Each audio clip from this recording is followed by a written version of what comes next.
All right, everybody. John out here with you. I got Alec Nava. I will get him in on the broadcast.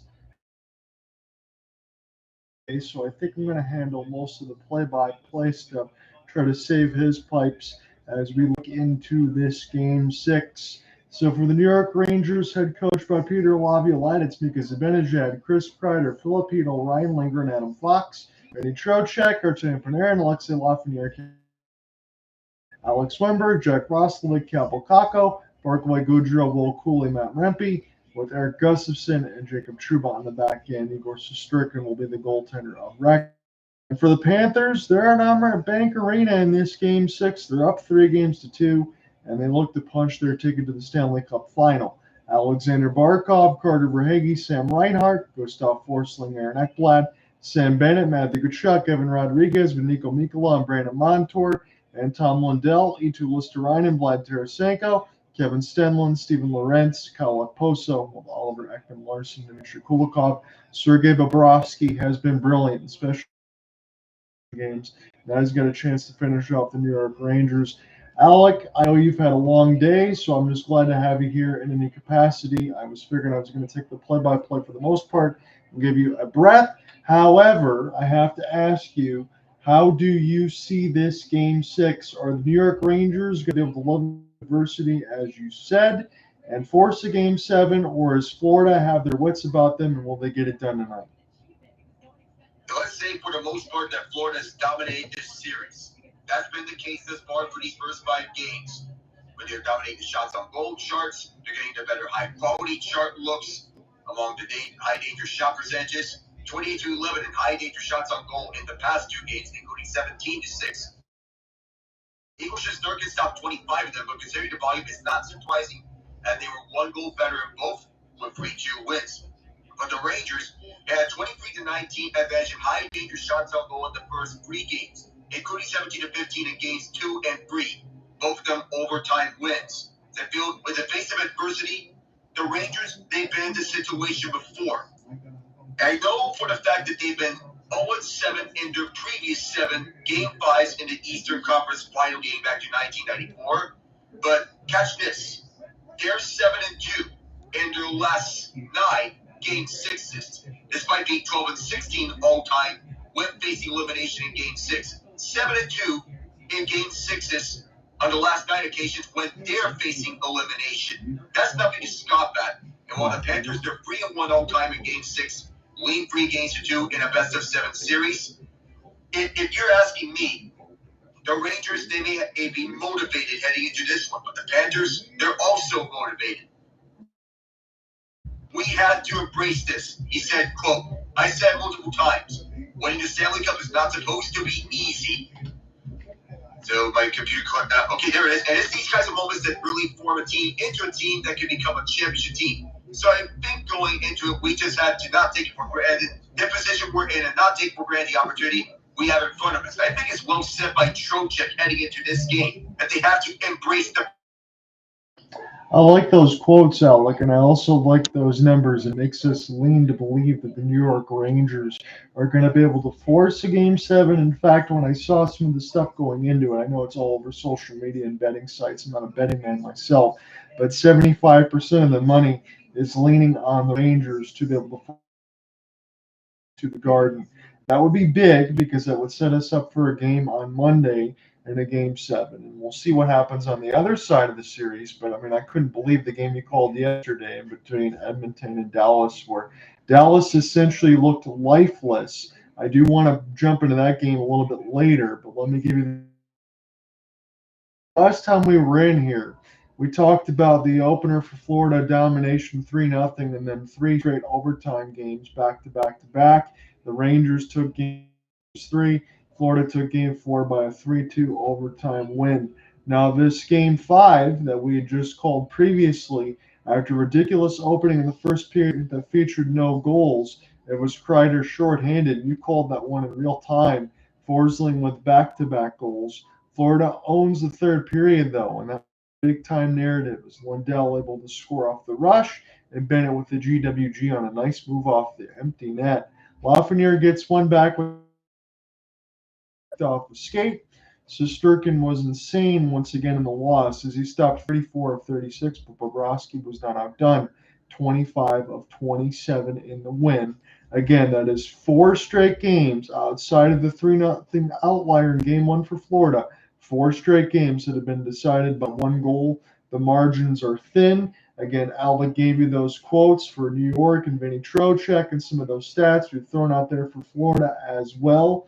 I still happen to think that the New York Rangers have something in the tank. We will get to game 7, but even if we get to game 7, my thoughts, hopes, and maybe some of my money as well will be on the Florida Panthers. I think this is going to go away. I think the Panthers have shown you too many times, though, that they've been the stronger team. If not for Igor Shesterkin, this series. Yeah. If it's not for the heroic efforts of Igor, this series would be quick and in wraps, like that, in a snap of a finger. The Rangers, they're hanging in there, and for what it's worth, I too am with you in this series potentially going to 7 games. These 2 teams are too good to go to 7. 6 games, we got our wish on having it being at least 6. 7 games would be a treat to watch. I don't care who wins the series. We need this going to 7 games.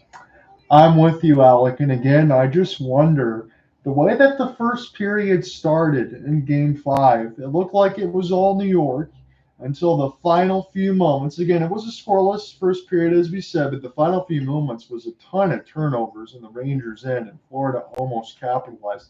But that third period, yet again, as we talk about, turned out to be a game changer. Proportions. I know we're in Florida right now in Almera Bank. We're about 4 minutes from puck drop. But the Rangers cannot have that type of third period again. Their back is against the wall 3-2 in this series. And if they have another one of those third periods, they're going to run out of runway, Alec. And this is going to be done tonight. You know what they reminded me of? Real Madrid and Borussia Dortmund earlier today in the Champions League final, where Florida is playing like Real Madrid did in the second half against Dortmund. Yeah, Dortmund had their way in the first half, but Real had their way. Dortmund exhausting themselves in that first half. And the second, that felt like this series every time the Rangers and the Panthers got deeper into the game, with the Rangers being Dortmund and the Panthers being Real. So the first period, okay, the Rangers, they start out fast, but sometimes it can burn out teams. Panthers take the full advantage on the third period, with the Rangers getting burnt out. I like that comparison that you just made, Alec, and I know it's easy to do because you just covered all of it, but I think it's apropos because you've seen that for the Rangers on this side. Yeah, you can start out strong, and if you're Florida on the other end, it's a game of chess. Sometimes it's a game of checkers. You mix in between the two and say, hey, one team starts out strong. All we need to do is kind of keep the game in front of us, not let it get away. We'll check mark box for Florida. They do that. And now when it's time to impose our will, especially in the third period, and that's when it matters, as you talked about Dortmund and Real Madrid. That's when it matters in the second half or in the third period. In this case, when Florida has been the better team, the teams that usually dominate the third period in any given series, I know this is an official stat, but those are the teams that usually win. It's just like what I saw firsthand with the Panthers in last year's final, where they basically were the better team in the third period. I know it's not the same Panthers team as they have this year. But last year, that games 1, 2, and 4, especially that buzzer beater from Tkachuk getting for the sweep. And this year, there's a different feel to it. You have the well-rounded unit that can take over at any point. Anton Lundell came up, Gustav Forsling, Alexander Barkov, they came up big in the third for Florida. We speak of those moments in which that makes the Panthers a great team in the NHL. Let me ask you this. I know it's some social media speculation. I don't buy into all of it. I imagine I already know what you're going to say. But there are some people that were out there saying Matthew Tkachuk hasn't had the series that he's needed. And honestly, I feel, Alec, that couldn't be further from the truth. Whether or not you don't see as many goals or assists, I always notice his impact on the ice. Yeah, it's always impactful, even though it cannot come. I mean, it doesn't necessarily have to come in the form of goals or assists. He's impacting the ice on the defensive side when he's not impacting and tilting the ice towards the Panthers on the goal scoring side. He's an all-round player. That's the most complete on the winger. I had the full take that last year's playoff run may have cemented Tkachuk towards. I feel he could validate it with a similar type of performance. I don't even think that take is really that bold, Alec. I agree with you, especially way with the broken sternum and all of that when Brady Tkachuk, his brother, had to help him put his clothes on so he could go back onto the ice and still score goals while not even being able to breathe, essentially. Being able to put on those type of performances, that is what we saw. And also on Paul Maurice and all of that, you want to make your team better every year so that you're not relied upon with just one player. That's why you have guys like Sam Reinhart. That's why you have the emergence of Gustav Forsling, who honestly, again, we can make this comparison. You want to talk about Tkachuk, he might be one of the best defensemen in the NHL. And I said this going in, honestly, and I have to apologize to everybody else. I think I vastly underrated the Florida Panthers defensive core. They are ridiculous. They are. It's amazing how a turnaround can go from 2 years ago when they were one of the worst defensive teams in the league to this year when they were one of the best defensive teams in the league. You bring in Mika, who's been an upgrade over Mark Stahl under the second defensive pairing next to Brandon Montour. It's Stahl's leadership that led to Montour becoming one of the best offensive defensemen on this team. And not only do you revitalize that third pairing with Oliver Ekman-Larsson, but also you bring back Dmitry Kilikov for a second stint. Who's that defensive defenseman? Yeah, every move has seemed to work out pretty well. And again, it does not surprise me that as soon as the puck drops, we get an immediate stoppage. Right now, the ESPN bet money line has Florida as the favorites, but we talked about this going in a little bit, that there are a lot of people picking the New York Rangers to be able to get this to Game 7. That doesn't necessarily guarantee a win. They're just thinking this series is going to go the distance. That was the forethought all of us had. But again, on the Western Conference side, I'll be the first to tell you, I got that one completely wrong. But we're underway right now. This is pretty much the second puck drop. And now this is on the right side down. Here's a slapper. Good save for Bobrovsky on that one from distance. And now Florida in the home Reds with the blue pants and white striping. We'll try to take this one right to left. Again, the Rangers and the Road Whites with the red pants and the red and blue striping on it. As this one is sent back down. Igor Shesterkin will take a look off the stand-up. Question is he going to be playing in the game on Monday night? Going. This one gets deflected on a play. I think that's what we'll get, so no penalty here.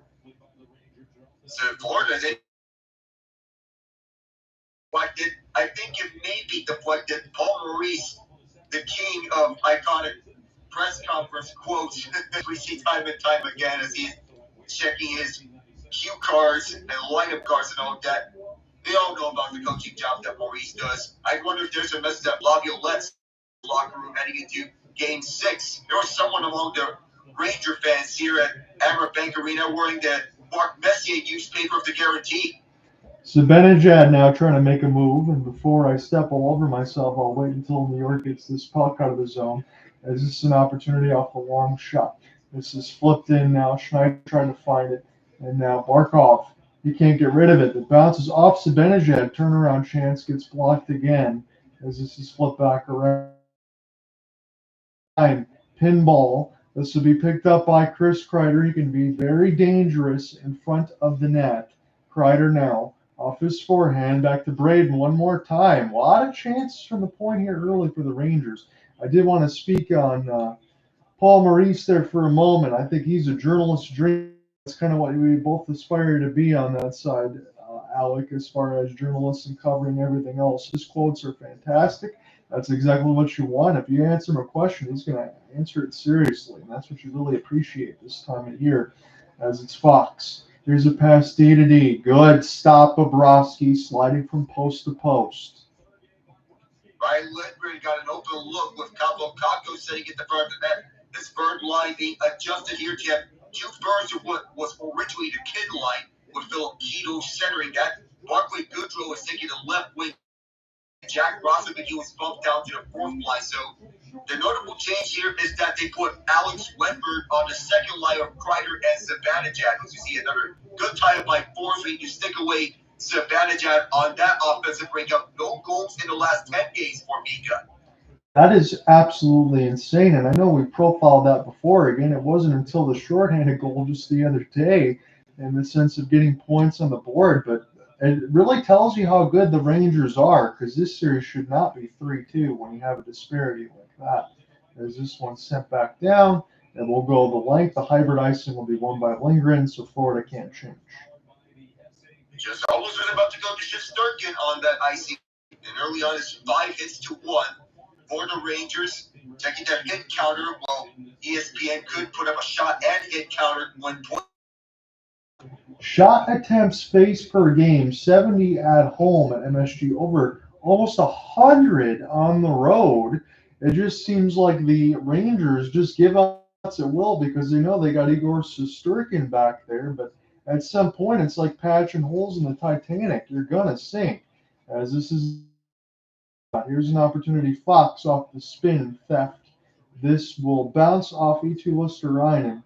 And now an opportunity for Anton Lundell. He scored a critical goal last time out. As this one sent in, he avoids a big hit. Rangers now, as Panarin turns it over, right to Florida. This is right out in front of Tkachuk. That's the last guy you want to see in front of the net with a loose puck. And now we'll get a whistle. No penalties or anything else, but 17-11. The puck was off the glass on the benches here. That's why the whistle was blown. Which was played at, but you noted the last guy you want to see occasions, he'll put the one at the back of the net, whether it be deflection or rebound chance. Igor Shesterkin knew that to the fullest and poked away before he even got one. Yeah, it was a good look there to get it right through the stick and between the legs of Tkachuk to knock it away. Against Shesterkin is one of those ones they've noted throughout the broadcast does not speak a word of English, afraid to punch people in front of his crease. Here's a wrister. Good stop, Bobrovsky, and a bouncing puck. And Florida's defense able to get that out. Mika bounced back into his own end, so he's got to get back on his horse. He'll do so. This is an interception. And now the Rangers and Peter Laviolette squad will take a change. Jacob Trouba will make the entry pass as this one gets sent in deep. 0-0 is the score. 16:25 thereabouts in the first. Alec Nava is Florida has a 3-2 series lead. They're trying to punch their ticket to the Stanley Cup final. They might be awaiting the Edmonton Oilers. And that's not something I thought I was ever going to say.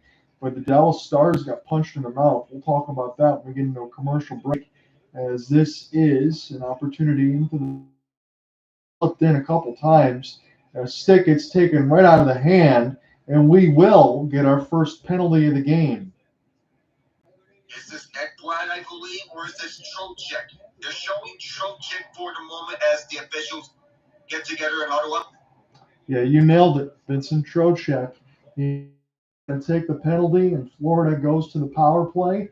Again, Florida's power play in this series hasn't been that great. New York Rangers, the same kind of deal, but you never know when the window is going to open. And the one thing here, Alec, they use Vinny Trocheck on every part of the line, power play, penalty kill, and now he's not even on the ice because he's in the box for hooking. That's one of the worst things that you can happen if you're the Rangers. He's one of your top penalty killers, but look who's out there on the ice. The two guys would call who would set up each other for the shorthanded goal in Game 5. Now we'll see, because if they do it again, then you are just going to get the crystal ball. This is Sam Reinhart. Turn it over. Oh, what a stop by Bobrovsky on Barkov. I don't know how he didn't get that. The top left post. Again, the penalty kill in the playoffs first 7 games was 93.8. Now it's 70.8. It's definitely dropped. It's a lot different when you're not playing Washington, as it's Reinhart. Now Verhaeghe, Barkov. Now to Reinhart off the top of the cage. Tkachuk fires. This is a very dangerous power play. We're only 40 seconds into it right now. Florida Panthers look hungry. I don't know if this is going to bounce back to Montour, but this will be sent back down the ice. But New York dodged already, and they can't continue to give those chances up. Montour, he will make the pass across back to Tkachuk. Now Evan Rodriguez. Bennett handle shot. This one blocked. Outreach stick. It sends Tkachuk back to the center ice line. As this one sent in. Nice chip off the glass for the Rangers. And on the second effort, they will get it out. Ekman Larson will fire it in. Opportunity. This is loose in the high slot. Lundell dragging on the forehand. Lundell looking for a lane. He shoots high. This one, Lundell will send it across for Vlad Tarasenko. As this goes around the horn, Bennett holds. He'll make the pass across Lundell, right bumper. Now to Bennett, high slot. OEL, Rister, good stick in the lane for the Rangers and Barclay Goodrow. As this one is in across for Trouba, in by Rodriguez. Rodriguez, Rister, sacrificial block. Full strength, but that was a dangerous looking power play. Get it without Trocheck as well throughout the duration of this. Of those penalties that they have taken. Now, for the penalty kills, they certainly dip, but this could be a good start. Even though Kreider, for the duration of this, he had to be stayed onto the ice for a longer period of time with him as Zibanejad on. Yep. That puts Alex Wedberg on the driver's seat to stay put on the ice in the absence of Trocheck and with Barclay Goodrow. Something early to note, as you just mentioned, if you keep taking those penalties there and you put that pressure on the top line, Zibanejad and Kreider, it's going to mean less minutes for them down the stretch, probably gas them out as the game goes along. So stay out of the box and keep it full strength. Trocheck, he tries to make a move right out of the box. Verhaeghe, to get this one into the neutral zone. This is an opportunity for Schneider. The race for the puck. This will go D to D, and Schneider will pick this up off his backhand. And we'll have to start again as everybody looks to get on sides. Braden Schneider gained the entry off the dump-in. This will bounce off the right side wall as Verhaeghe will continue to watch. A backhand is very slow. This will go D to D off the pass as New York gets puck possession now. Rister, this goes wide. I don't think Bobrovsky ever saw it. This will let the netting go on a play. Someone may get it as we get our first stoppage of this game. So far, it's been pretty much even, but the Panthers, as strange as to say, they're basically power play that's been running effectively in the conference finals. I know the Oilers, they scored their first 2 power play goals of the entire Western Conference final just yesterday. Both of them from Ryan Nugent-Hopkins of all people. And if we speak of the Stars-Oilers series, how about a first career goal for Philip Broberg in the playoffs? Yeah, it seems that they keep trying to, Chris Knobloch and company, make changes to the lineup, and then when they do, it's just a burst of energy that comes the other way for the Oilers. Every single time they roll the dice, it works out. And this time you sub out Derek Ryan for Sam Carrick. It worked. And a strange job. We can say some confidence this year and now. This Oilers team is different. Yeah, it is. This is way different than I can ever remember. This is the best version of McDavid and Draisaitl's team all the way, and they are no joke. I did want to address something the other day. I know sometimes you see him on Around the Horn, but Tim Kalishaw, that covers some of the Dallas sports, he asked a legitimate question. Honestly, I was very disappointed in Peter DeBoer's response. He goes, how can you guys talk about coming out so lifeless and then still feeling like you have all character and energy in the world? Which I understand Peter DeBoer's got to defend his team, but he goes to Kalishaw and says, you pretty much haven't been here all year. You can write whatever the F you want. But I thought it was a good question from Kalishaw. I mean, I look at it. I saw you cover the game yesterday, and I watched it coming home late. I'm thinking, really? Dallas only has the most part of the end with about 15. That was about as lifeless as a performance as I've ever seen. And you can get away with one instance of having 12 shots in the first 2 periods. That's not sustainable. 10 shots in the first 2 periods, you beat up the previous low of 12 shots in the first 2, game 1 against Colorado in that West semifinal. I mean, you can't go wrong with this all day. No, you can. And again, you can talk about, and I agree with you, how good Edmonton has been throughout the series. But honestly, I'm at the point where I saw that result last night, and I know they beat Vegas. I know they beat Colorado. I'm wondering if Vegas and Colorado would have given Edmonton a little more of a fight. I know it's in Game 6, but Dallas has just had some miserable performances. I feel, and honestly, as a fan watching around as we cover it, I was just disappointed in them, to be quite frank with you. As this is Montour. Now Mika will try to flip this one ahead, and this one is picked up by New York. Good physical contact near the player's bench. This will be another whistle. Shots are 5-5 already, and it's 9 left in the first. So we're seeing a bunch of even play here throughout. The ice is going back and forth. Not referencing the band, that is, but when we look at this game, it feels like a seesaw. Power play, of course, the Panthers, they've been getting the brunt of the vibe early. It's been the Rangers. But it may feel like the same song and story in each first period of this game, with the Rangers starting out strong in this first period. I feel they need to put on a 60-minute game. I agree with you completely. That's not what you want to see from the Rangers there. Again, we've seen the same old song and dance you mentioned for that 20 minutes. So that could be the death sentence. I saw Johnny Brodzinski in the lineup. I wasn't expecting to call his name, so I wonder who he's replacing here. Thank you, not Rempe.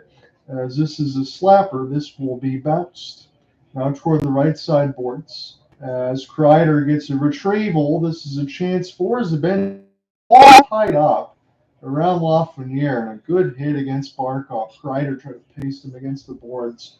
Rangers, great job of keeping up in front of the traffic by Bobrovsky. And Verhaeghe with an outstretch, a smart one at that. And is Barkov already in the other end after taking a big hit. So that 200-foot game and that speed, he is absolutely excellent. As this is now to the right side dot. A chance goes out of play again.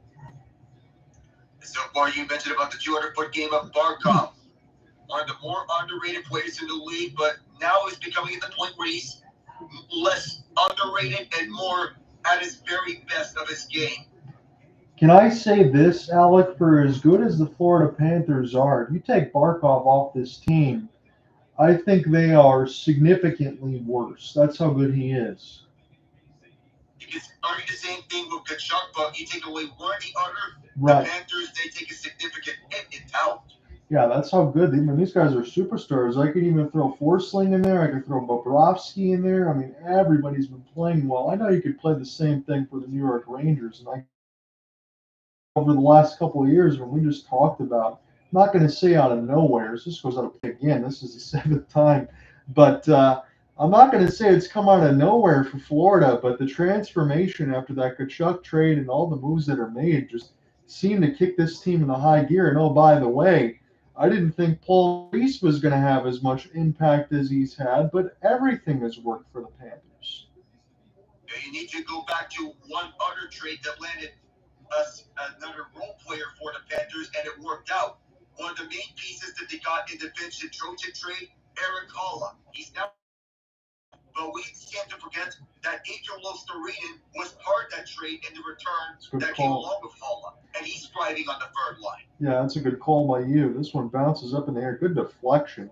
This is going to go. You have to get played by Bobrovsky. He'll make an outstretched pass. It bounced right to Lafreniere, right there. Try to take this one right to left. We'll go ahead and take some changes nonetheless. The Tkachuk line already back out there, as Alec mentioned last time in Game 5, reunited with Sam Bennett. Bennett, he just seems to love playoff hockey. He scored some key goals as well. That empty netter was kind of nasty as Panarin makes a play off his knees, off the spin and turn. Ekblad able to get this the other way now for Florida. Evan Rodriguez, the former Pittsburgh Penguin, will fire it in, and some more changes under toe.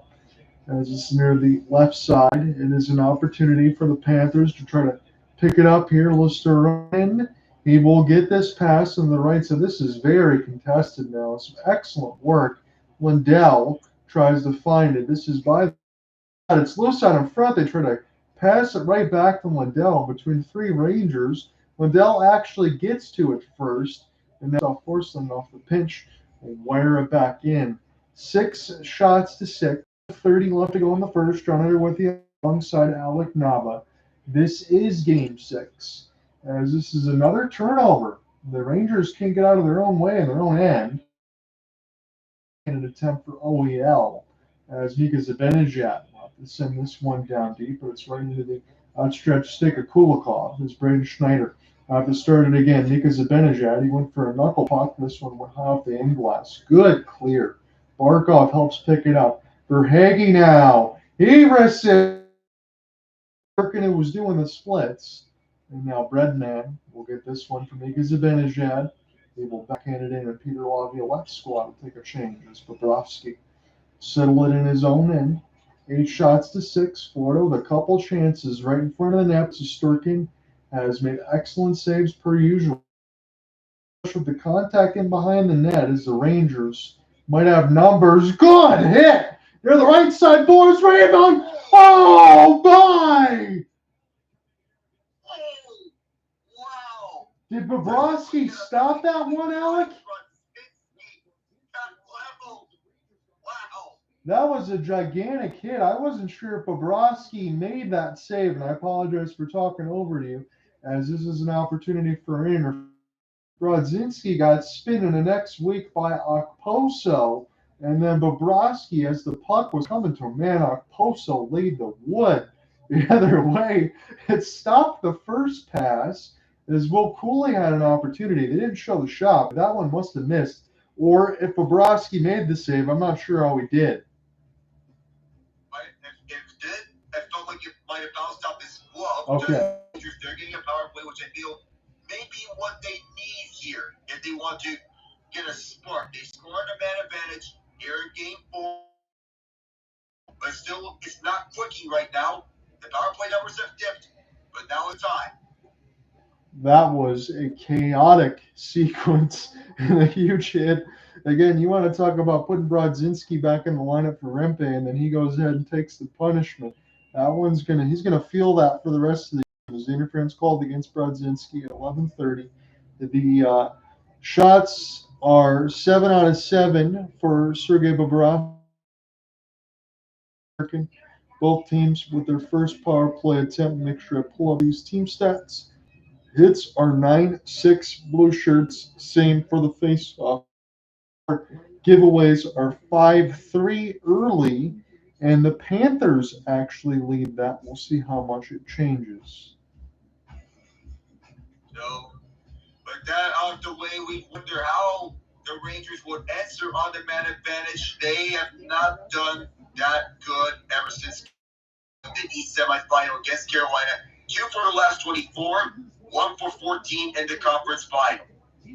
Yeah, those are not very good numbers, again, especially for a unit like that. Again, I mentioned something, I don't have the stat in front of me, and I have to pull up the story that I wrote a couple days ago, but when they have Gustav Forsling on the ice, the shot attempts go way down, and the shot attempts for Florida go way up, and that's kind of the issue there. He's been so good in any of these situations. He's already on the ice. Bouncing puck off the draw. It actually goes off of Forsling, so it's going to give Fox possession. Sent back around now for Kreider.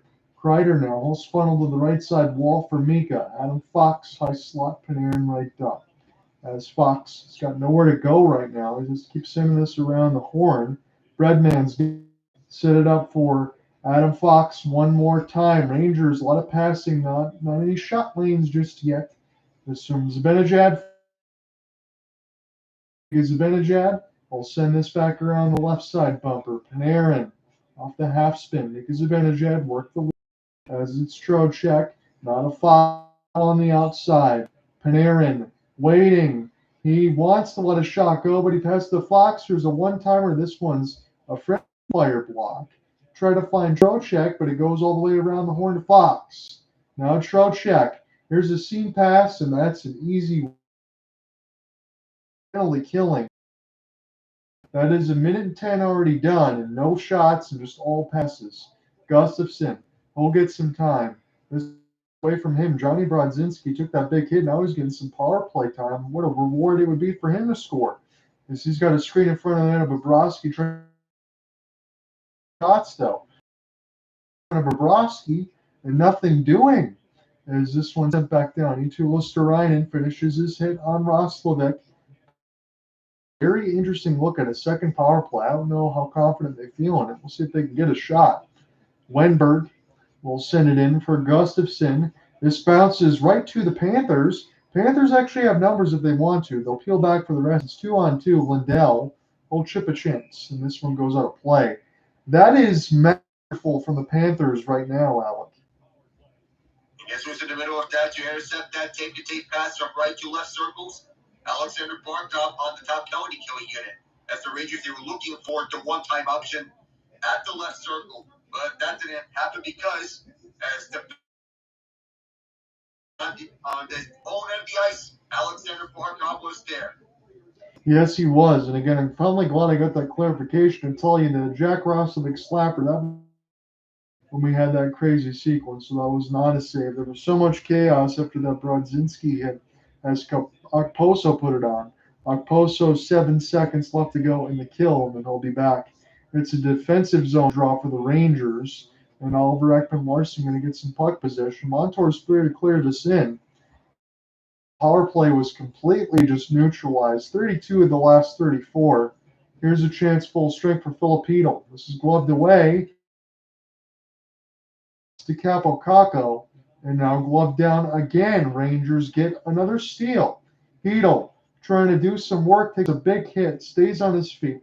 Kaapo pushed against the end boards right now. To the delight of the crowd at Amaranth Bank Arena, Sam Bennett, chip and chase. We'll see if he can get his own puck retrieve sideboards, but it goes back to the defense. Now hand grenade flip right to Mikkola. Mikkola looked to start again. Shot board is 8-8, about 5:45 left to go in this first round. Here with you on the call alongside Alec Nava, who's been gracious to cover me after already working on another assignment in the Champions League, as this is sent back in. Opportunity now off the stick lift, as this is Kulikov finishing his hit. It's a race for the puck. Opportunity now for Verhaeghe. He is pinned. He keeps it alive to Barkov. That pass too hot to handle. And the Rangers peel numbers to go ahead and get the attack because Zibanejad. This is not a good puck bounce for Florida. Adam Fox into the traffic. This one gets blocked. Fox now will pick it up. He's near the right side red line. Fox off the wall. It's Kreider. This goes harmlessly wide because Zibanejad takes it. Adam Fox. This is all a bad puck bounce for Florida. That's why New York's got puck possession. Try to find Trocheck, who was unaccounted for near the right dot. Florida will find it. They will flip it in again. Go ahead and take a change here for Paul Maurice. And now New York will try to take this left to right for the rest of the period. Here's an opportunity. Vinny Trocheck took 2 players to bounce him off the puck. A light shove steals it. E2 Lusterainen will drop this one back. Lundell trying to make a play between his legs. A race for the puck. Mikola didn't know what was behind him, as the Rangers will get to this first. Feed out in front. Florida able to clean it up, and now they'll have to backhand the Rangers. Here's Schneider. Good stick in the lane from the is Lusterainen able to get a piece of it. Now Vlad Tarasenko, not used to that number 10 on the Florida side. He will send this pass. Lusterainen, traffic all over him, bounces off the left pad of Shesterkin. OEL into the screen. Panthers set it up. Okposo. This fire block. This one will be sent in. OEL's got it one more time for Okposo. Okposo finds the entry. He's a power forward. He wants to get to the net. Okposo off the drop from OEL as this goes around the horn. 3:35 left to go. There's a good hit and behind the bench, as this is an opportunity now for a battle to be won through the neutral zone by the Panthers, as it's OEL off the back skate. They'll try to make a play across as they'll take this D to D and try to find an entry in the zone. Shots are 9-8 Florida. It's still scoreless. I might have another scoreless first period. I'm kind of known for those in this. As this is a wrister. This goes down to the right side boards and sent down deep. Jacob Trouba, the captaincy for the New York Rangers, as this is intercepted right across the Panthers logo. Good entry off the back skate. Bennett off the rush. This gets saved by Shesterkin. This will be near the right side dot. Tried to find Bennett right off the slapper. Shesterkin closes the 5-hole. Good save for Igor. So Florida, they've been having it 50-50 their way, and this first period has been teeter-tottering between the two of them. Unlike the first half of the Champions League final, but 96 miles an hour official on the last shot. We don't see slappers of that caliber at 96 miles an hour, but very rarely do you see triple digits and it so close to it. Kilikov, big hit up cool. Yeah, that was a good hit there on that side, as you said. That slapper right in off the end boards, off the pass. A good opportunity to just let it rip. Good stop there for Shesterkin. Good action back and forth, as you said. It's kind of in 50-50. I will say this does feel like the Game 5, Alec, in a sense of good start, as you mentioned, for the Rangers. But the Panthers now starting to pick up the puck, maybe getting a couple of steals. Going to monitor those giveaway numbers. Now both teams tied at 6. So they've been a little bit loosey-goosey with the puck here. Hasn't bit anybody yet because you got elite goaltending on both sides between Bobrovsky and Shesterkin. But it's been another entertaining opening period. So far, it's been the entertainer in a defensive sort of both sides. We've seen masterful defense for the Rangers, but even better masterful defense for the Panthers as we've never seen the second intercepted pass with the way the Panthers they were guarding that passing lane up route with Alexander Barkov on the penalty kill. We see that same thing on 5-on-5 for Florida at their own defensive end when the cross ice pass intercepted off the read. Yeah, it's kind of interesting because I could say the same thing for the Rangers too, and we both understand it. But Florida, I mean, I feel like they're elite at every level of the ice, whether it's offense, defense, goaltending, special teams, power play, penalty kill. They do it all well. I mean, this is one of the most well-rounded teams that I've ever seen. Back honestly through the history of like the Penguins teams or the Red Wings teams or the Avalanche or all the ones that won the Cup, even the Anton Oilers back in the day. I think if you put the Florida Panthers in a time machine, I think that they can compete with all of those teams. Yeah, they aren't my Stanley Cup champion, the Florida Panthers. Yeah, I'd have to say that. Again, whether or not we can agree or disagree through as good as they'll be throughout the history, they got to go ahead and try to win one year, be the first of their organization ever. But this is a really good team. I know they're hungry from last year. They were so beat up. They still got to the Cup final, and then they didn't run out of gas. They just didn't have any healthy bodies in that 5-game series loss against Vegas. Right in off the rush, Bobrovsky sticks it away. And now Florida trying to pick it up one more time. Barkov trying to find Verhaeghe as this will go back to the defense. It's Kim having a chance to call his name too much as he's out there with Schneider. He takes a gigantic hit. And now back to K'Andre. K'Andre with the flip. This one will bounce. A good stick away from Mika. And now start it again. Again, as we mentioned with the GM Zito on that side, this was some defense that had to be changed in the offseason, being bringing guys in that don't make a whole bunch of money, a little bit of veteran minimums here and there, and everybody's continued to do the job. And then you go ahead and try to add Tarasenko, guys like Okposo, they'll get something else. Lusterainen, that was a good shot, but that was stopped by Shesterkin. Lusterainen, he didn't go for the puck for whatever reason, as this is now near the right. Kept in by Ekman-Larsson, long shot saved by Shesterkin. Shots are now 10-8 as we have 90 seconds left to go in the period. Do the Rangers have an answer? Kaapo. Short side save there from Bobrovsky with the right pad. Florida able to get the steal. They have numbers here on a 3-on-2 late arriving, but Lundell will just absorb the hit and make the smart play as this one is flipped back down by the Rangers. This is a high bounce. It might have hit the ceiling as this is down the right side. It took forever to come down. Tkachuk, he gets knocked. This one's picked up near the right side. This is stick down, and Florida finds it again. Bennett try to set it up near the left side. Rodriguez scores! As the puck was taken in, Sam Bennett give and go. It was Bennett right by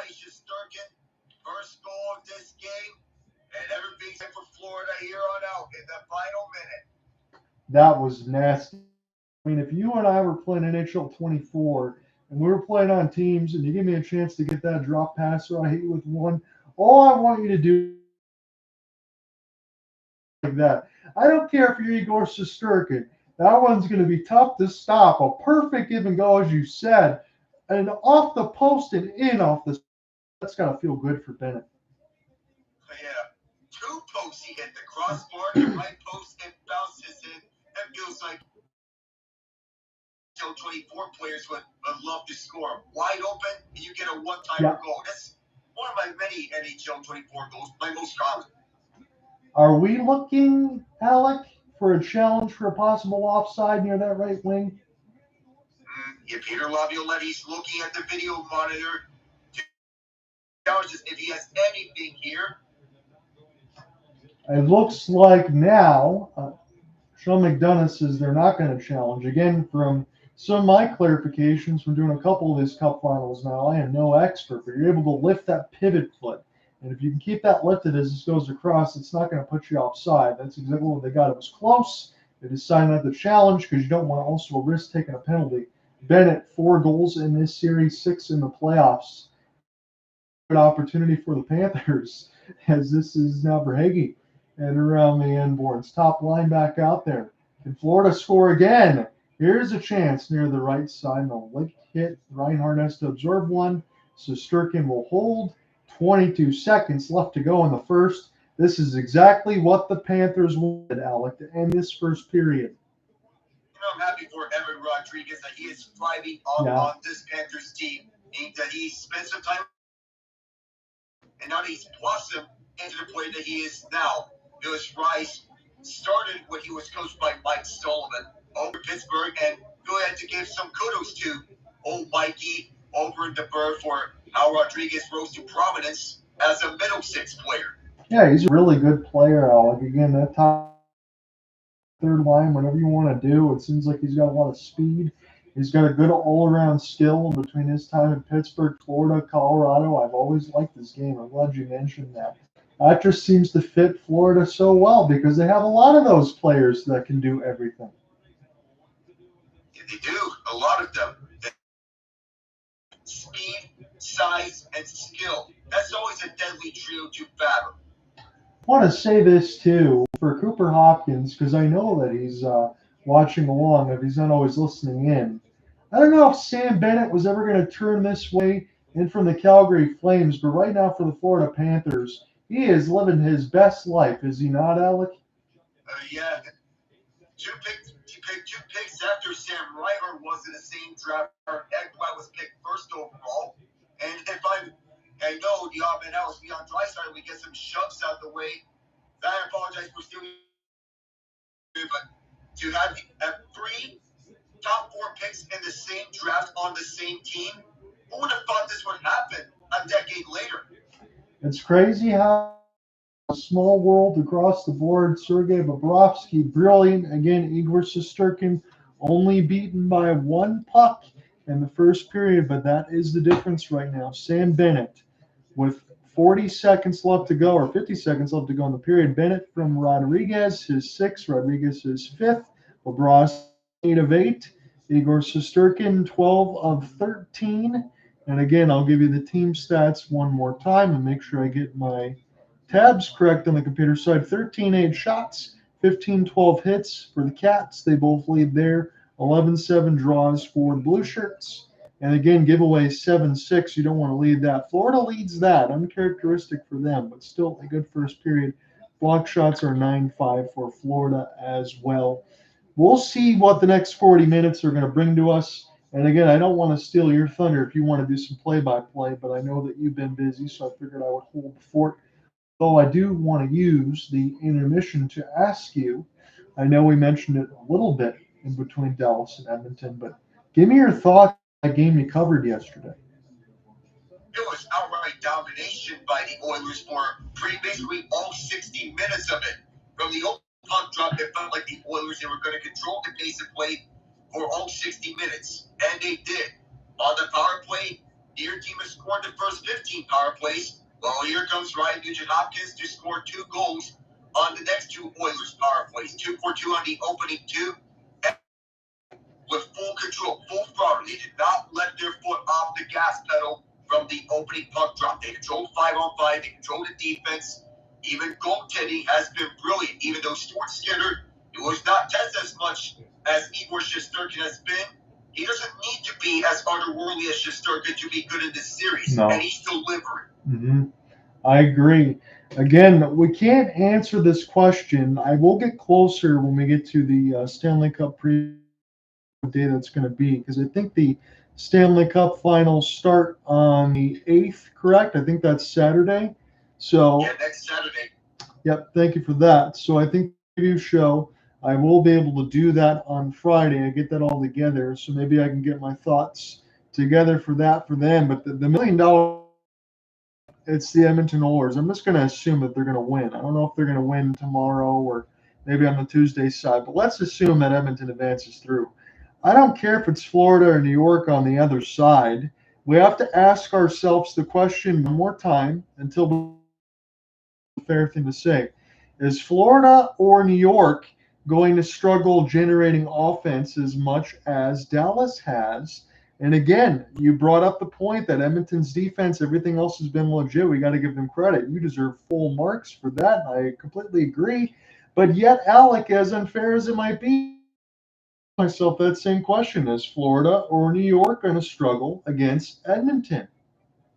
All right, so I'm going to give a case for both teams should they win out the Eastern Conference Final. For the Rangers, I feel it's going to be more of a battle between both sides. I feel I'm teetering between yes and no for the Rangers between them. I don't feel at one point they're going to struggle at one point, but other times they may. Do note that Shesterkin, for as otherworldly as he is, at times he's been left out to dry in this Eastern Conference Final, and sometimes for these last few games. The Rangers, they've been tested with adversity. In the last few games, they didn't answer in Game 6 against Carolina, but now they have their backs against the wall against Florida here in the Game 6. They know these situations, 7-2, and their last 9 Game 6s went facing elimination. But you need to fire more at the nets if you're going to test this Oilers defense, which has been stout up and throughout. I feel the Rangers, it's a mix of both. For the Panthers, I don't think so. They're not well-rounded of a team, and that they can crack through any other team up and throughout. The Panthers, I feel they could be making themselves on the case that they are the best team in the NHL, no matter where they finish here this postseason. I think that's where I'm going to lean to, Alec. I know it sounds like a shot against the Oilers. I've done my bias aside because I'm the one that took the Kings over the last few years because I never expected the Oilers to do what they did defensively. Again, Evan Bouchard, it's not just Evan Bouchard, it's Matthias Ekholm, it's Paul Coffey, it's Chris Knoblauch, it's everybody. But the defensive transformation that they've made has been the biggest reason to me that they have this turnaround. And this is with McDavid and Draisaitl. This is what makes Edmonton look so much different. But again, I asked that question because I agree with you. I think Florida is the team that I would still pick, assuming that they get out of there to win it. Again, that means that I picked against the Edmonton Oilers in every series except the Battle of Canada against Vancouver. So I'm sorry, but that's just still the way that I see it. Oh, you have to go there. But if we look at this, we see some familiar names around. Not only in Paul Coffey, but 2 other assistants part of Knoblauch's coaching staff, Mark Stewart and Glenn Gulletson. Gulletson, formerly the head coach of the Flames. Now he's an assistant under Knoblauch. And how about Dustin Schwartz, the goaltending coach, who helped Coach Skinner up to now? It's got to be something there, too, because I know that there were some Edmonton fans that like to talk about that, and then they mentioned Jack Campbell in that same breath and thinking that things aren't working out. But obviously, whatever they're doing with Stuart Skinner, their defense, their structure, his goaltending, because I agree with you, there might be some do all that much, but then there's also some games, Alec, where Stuart Skinner makes clutch saves that he needs to make to keep his team in the game. And perhaps in some other cases, It's a mix of both, John. Yeah, and this is why Edmonton is in the position that they are largely, and this is why. And I'll say this for whenever the Cup finals end. I know that'll be toward the end of the month in June. We got some lengthy off days. I think 3 or 4 days at a time with some of the travel. We might need that there if Edmonton and the travel there between Florida or wherever, long flights.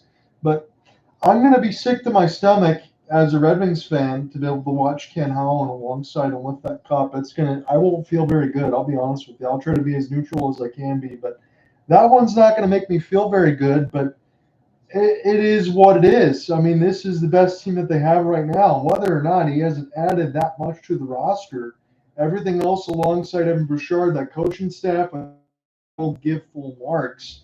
And this is Canada's best hope. I mean, for as much attention that everybody likes to throw to the Toronto Maple Leafs, and for good reason, because they have a lot of elite talent. This is the best I've seen a Canadian team play in a long time. In that sense, for what we've seen, 1993 Montreal Canadiens, in which they were the last Canadian team to win the Stanley Cup. Ever since the team that was closest to winning one, the 2004 Calgary Flames, that year's Cinderella team, just one game away. They were up 3-2 in the series. Unfortunately, they came up short as Martin St. Louis, he accepted the Ruslan Fedotenko 2-goal game. But this is the best that a Canadian team has ever looked here on their closest run to the Stanley Cup that we have seen from the Oilers. I know, for all the attention that they're getting, I'm not going to count out the Panthers into this, but low-key, I would love to see the Oilers win the Stanley Cup. Low-key, I want to see them break the drought because they're Canada's best hope. Yeah, because I can understand that point, and this is me being objective as well, because we like covering everything else. We try to be objective across everything. But yeah, I get what you're saying there, because you don't know when this is going to happen for Canada. Like, really, the Maple Leafs, this is going to be difficult for them to have to battle with the New York Rangers and the Florida Panthers and Boston Bruins consistently. That's not a given. Ottawa's rebuilding. Calgary is still rebuilding. They got some pieces and have some talent. And on the Western Conference side, we like Vancouver. They've dealt with some injuries, and unfortunately, that would have been the undoing, not having the other stuff down the stretch, and Elias Pettersson getting hurt. But you make a great point, because if not for Edmonton, when? When is it going to be? It's going to come next year, or will come right now, which would be their best chance. Next year is not a given. You don't know who's going to come back for them. In a few years, Evan Bouchard's going to pay raise, or in the next summer, that is. He's going to do a big pay raise, considering he's emerged into an elite offensive defenseman. It took him 45 games to reach 50 career playoff points. That's just third fastest among NHL defensemen, just right behind Bobby Orr, who was the fastest. Anytime you can mention Evan Bouchard and Bobby Orr in the same sentence, Alec, I imagine if you work with his agent, that automatically means you're getting double digits on your next paycheck. So that's a good stat from you, and that is going to mean a whole heck of a lot. Again, tomorrow, my plan is I have nothing to do tomorrow to go ahead and cover the Stars and the Edmonton Oilers. So if you will have me back for that one on Sunday, I will cover that. It's been a long layoff into that series from game 2.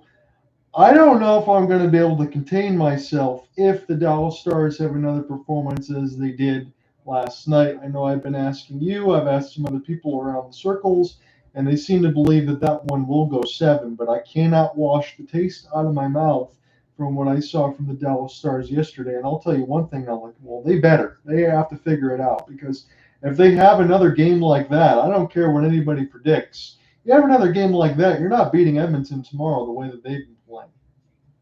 You can't have another lifeless sort of game there. I know for the fact that since 2009, that we have 17 different instances of teams trailing 3-2 in a conference play.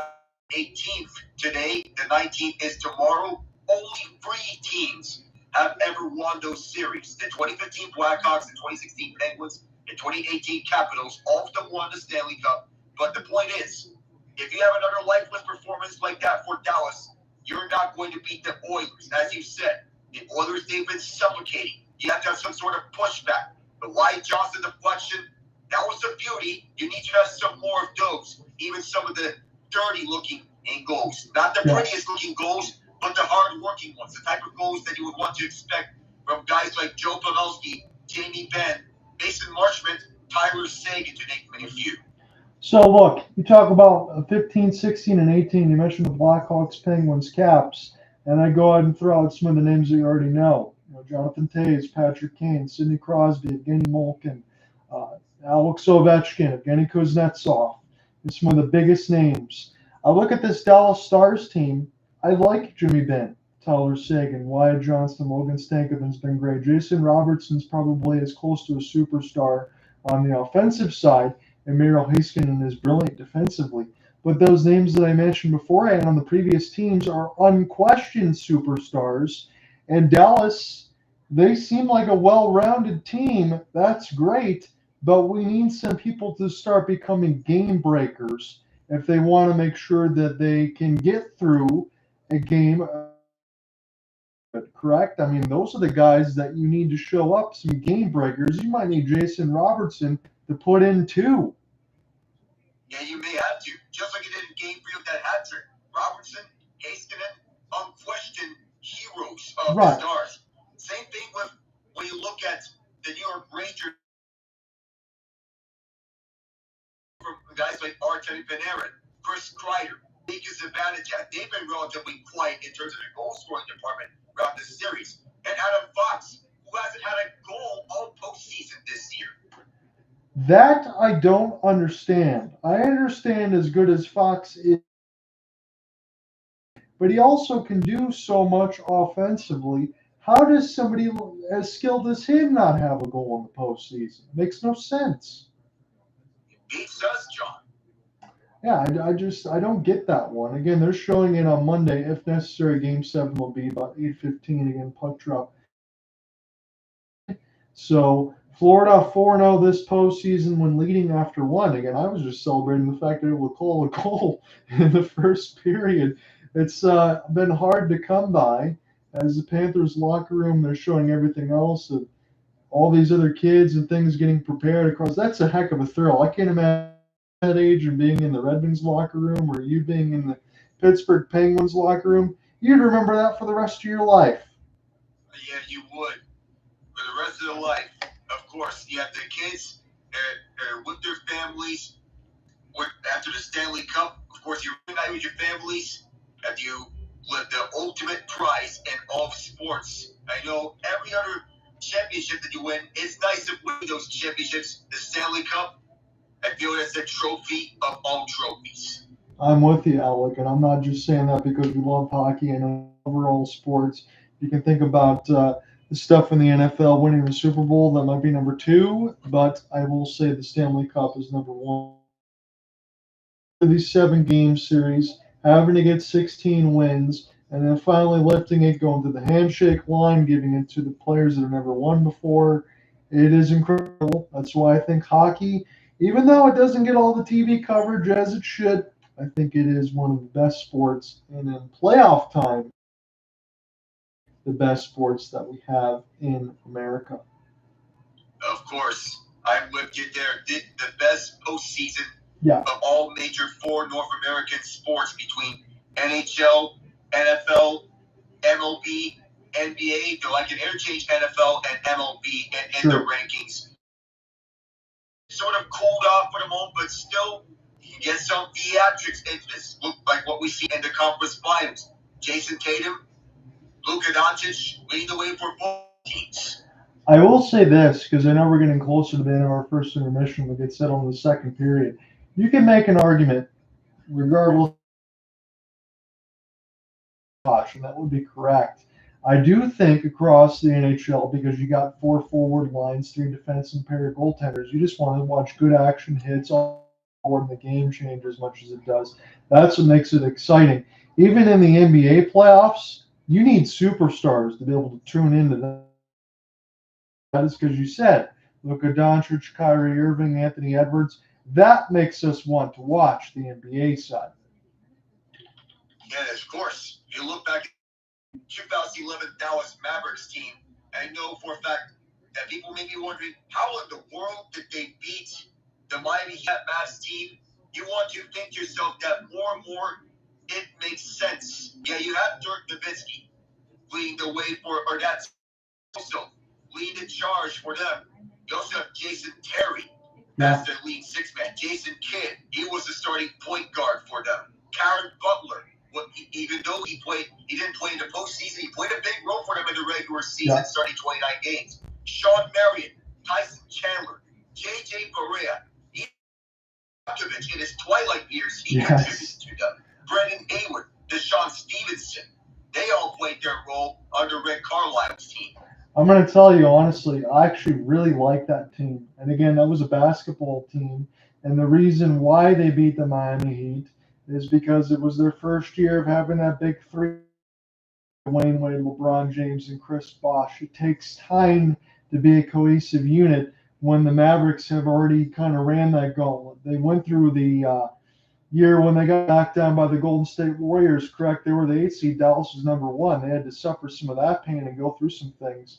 That's why they figured it out then. I think Miami in year 2 or year 3 in the finals, I don't think the result would have been the same. Yeah, not to mention about the road that it got through on the way there. You got Portland in the first round up against the LaMarcus Aldridge-led Trailblazers. The Lakers, you swept the defending champions in the second round. That team led by Kobe and OKC, the jumpstart team with KD, Russ, and six-man Harden, Serge Ibaka leading the way. OKC, 5 games against them. It was domination all the way they went for Dallas. Just 5 total games lost for the Mavs on the road there. Yeah, it's not many years ago, but I feel like I want you to take me back through the NBA transporter. But I like some of the superstars we have now. So the second period is going to get set to get underway. Bennett will go ahead and win this draw. Montour takes a hit, and this one will be sent in. Now the money Florida Panthers because they're up ahead after the first 20. I think the Rangers have a response. Ooh, this is a fortunate whistle because Tkachuk was all alone. So, might be fortunate because he was all alone at the front of the net looking to get that goal. And he would have stuck that one in. They're not bothered when they're drilling or leading in a series. It was pretty much even. So, the fact that they're drilling and the Panthers are ahead might cancel each other out. The Rangers know to play from behind. The Panthers know to play from in front. In fact, you can say the same thing on the inverse side. They cancel each other out very well. Yes, you can. When we get to another break here, whether it's icing or whatnot, I will ask you a question that I have on my mind. As Gustafsson absorbs the hit, and Mika Zibanejad will take a long flip. Good pass and block for Ekblad off the skate. As New York finds. Are we going to get a tripping call? No. As Mika Zibanejad, this one sent in. Bobrovsky will stop it. Now an opportunity for Reinhart. Send it in. As it's shining off the back pass for Keandre Miller again. As we talked about in Game 5, that defensive line's been moved a little bit to bounce out Miller and Trouba between the second and third line respectively. Off the backhand, this is almost a flub. Lusterainen able to send it in deep. No shell because you still got another period after this, but they don't want to make.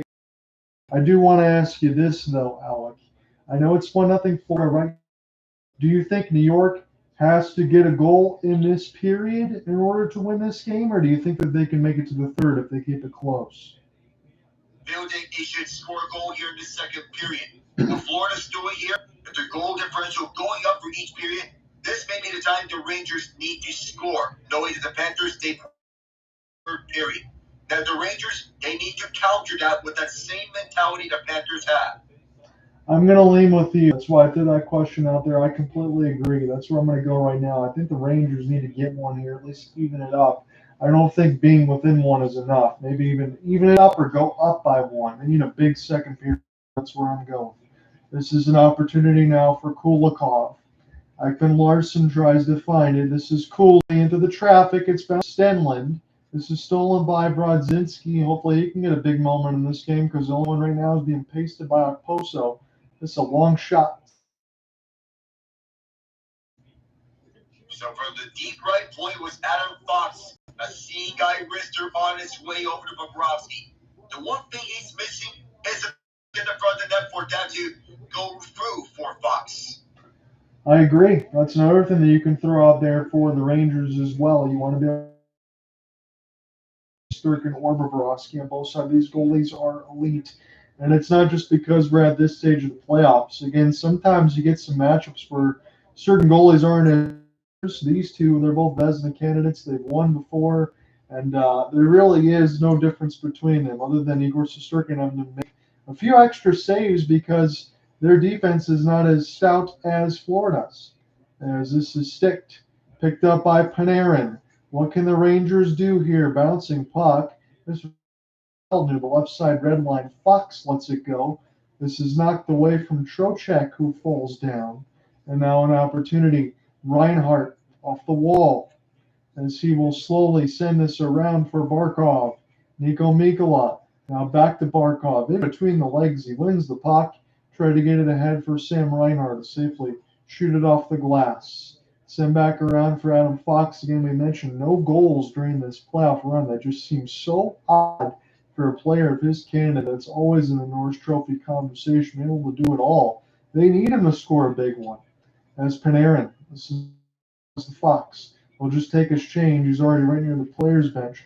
Bobrovsky with an outstretched pass as it's Tkachuk. That's Rodriguez. This is a pinball flying toward the Panthers and Bennett, but it doesn't go off its moorings. Evan Rodriguez. I thought he was going to knock the mouth guard right out of his mouth. As this is sent in, 4 scoring chances, all off the rush for Florida. They want to attack with speed. This one stopped by Shesterkin. So the shots, and Evan Rodriguez, he was pressuring Shesterkin right in tight.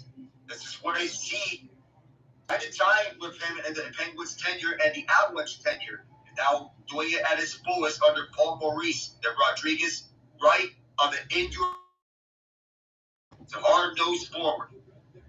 Yes, he is, and that was a good analysis that they just had from the ESPN side to show you the New York E60 coming out on Tuesday. If they make it to the Stanley Cup Finals, well, then what a way to get some prep there for myself as far as the preview show. This is a long wrister. Stop by Shesterkin. Rebound from Lundell. This one goes above the cage. Shesterkin did not look confident on that one. He to Listerainen. Sending it back around for Lundell. Vlad Tarasenko now trying to join in on the fun. And Mika Zibanejad will get a steal. Right in off the boards. It's a race for it. Chris Kreider got some jets. Good play by. This will just knock this out. Push it the other way. Tarasenko. Drop Lundell.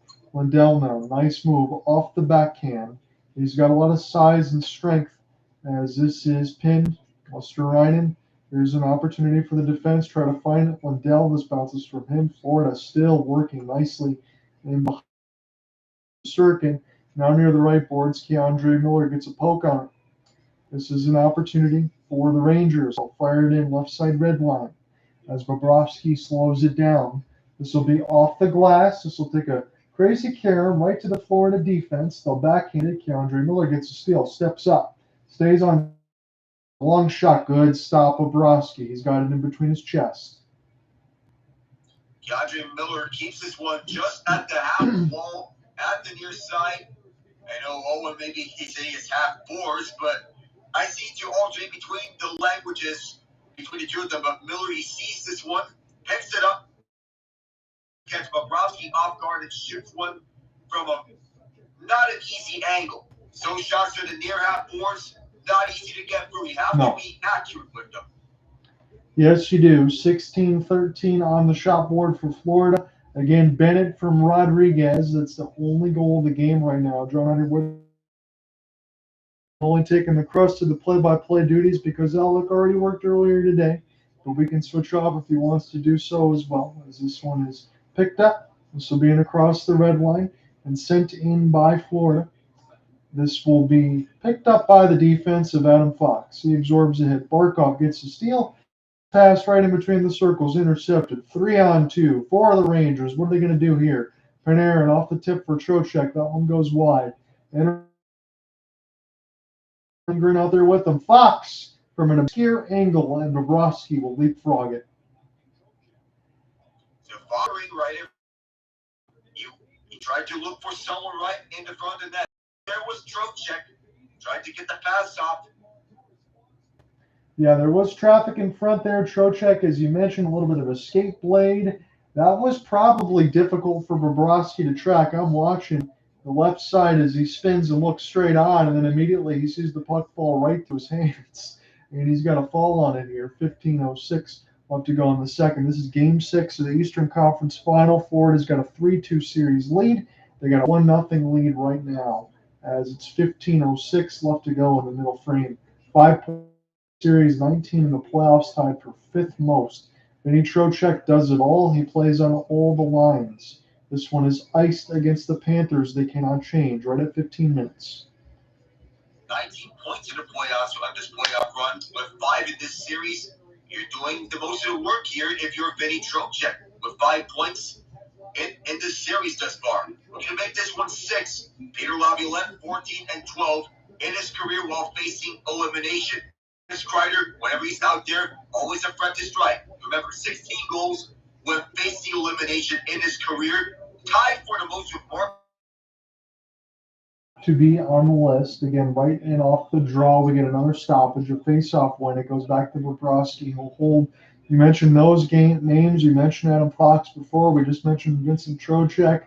So Fox, Trocheck, Kreider, those are the ones you got to watch out for. Mika Zibanejad been a little quiet unless it's a shorthanded, like you said. But Fox, Trocheck, Kreider, those are the ones to me in this Game 6 need to get on the board if the Rangers are. Speaking of whom, Kreider and Zibanejad, they're both out there now. So offensive zone draw, Wenberg will take it right to Zibanejad. Set it up for Lindgren left dot. Lindgren backhand. Stop by Bobrovsky with the left pad. Ekblad right to the front of the net, and Fox had an opportunity, and he might have nightmares not being able to get a stick on it. This is flipped back down to the Florida Panthers side. This will be Tkachuk, finishes hit. Lindgren sticked away. And now Florida's defense start again. Opportunity for Rodriguez off the rush. He wants the wrist. This is bounced between a couple bodies. Tkachuk now will give chase. It bounces up right to Ekblad, the long-time tenured Florida Panther. Be nice to see him win a Stanley Cup. Good reverse hit. This is near the players' bench. Everybody's going to take a change. Outstretch here for Bennett. Miller roughs him up, sends him to the ice with a cross check. As Bobrovsky now. Ekblad with a long flip. This will go back down. Who is going to race for it now? Keandre Miller. He's going to be exhausted after delivering that hit. Brodzinski, chip and chase himself. This is picked up now by the Panthers defense, left side red one. Lundell will try to get it the other way. As it'll get out, there will be a stick chop now. Opportunity knocked away from Tarasenko. As will Cooley, and off the rush. Cooley enters right down the middle, gets stick lifted. This is picked up by Florida. Reinhart able to get this one back down for Gustafson. Gustafson start again for New York. Forwards will take a change for Peter Laviolette's squad as this bounce between the Cats logo. Here's another finish near the right side wall. Lafreniere. Haven't had a chance to call his name too much, but he's already done so much heavy lifting. I feel bad they'd say that he needs more, but it could be him as well. Panarin and across the backside. Opportunity now for Kevin Stenlund. He turns it over. This one in deep. Kilikov is going to be clean here. Absorbs several hits. Still able to get this out. Across the left side, red one. Good chip and chase here for the Florida Panthers. Stenlund. He will get it in across the wall. He's trying to get around. He's getting spun like a top off these stick lifts. This is between the players' bench. And onto the right wing, Trouba trying to ride Verhaeghe against the wall. As Gustafson turns it over, Verhaeghe one more. This is near the right side down. And now bounced. Back in off the inboards. Recollected here for Panarin and Trocheck. This is sent around by Bobrovsky slowly to his defense. as they'll try to take this left to right for the rest of the first. Barkov. Here's an entry pass off the wall for Montour, who's going to activate on the offensive end. This is too strong. Reinhart cleans it up. Barkov. He's really hard to dispossess of this puck. Forsling's chance gets blocked. And now this will set back to Verhaeghe for the neutral zone. Find one more entry. Reinhart falls down as he makes the play. This will go to Lindgren.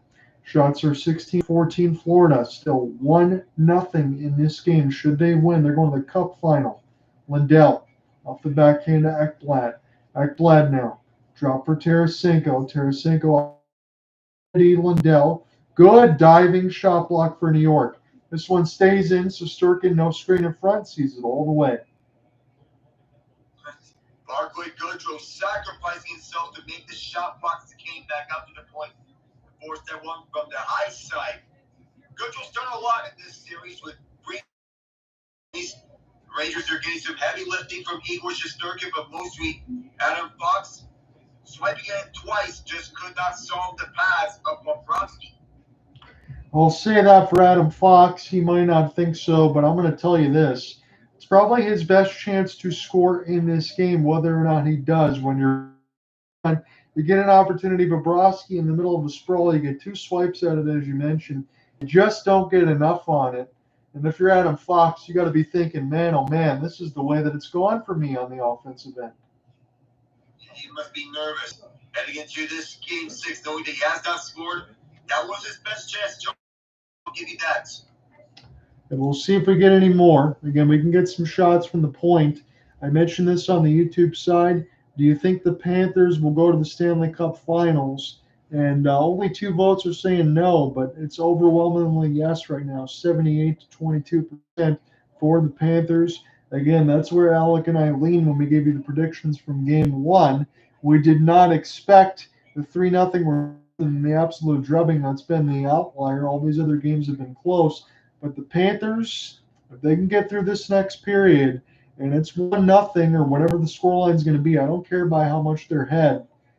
Because I'm assuming, Alec, at this point, that third period is going to be all Florida. New York has not shown me anything different in this series that when it gets to the third period, it's not an advantage for the Cats. And they're going to need to show us that. That's why we mentioned the second period for the Rangers is going to be big. Because if they can't take advantage of that third, this might be their only opportunity to get this game even. Yeah, it might.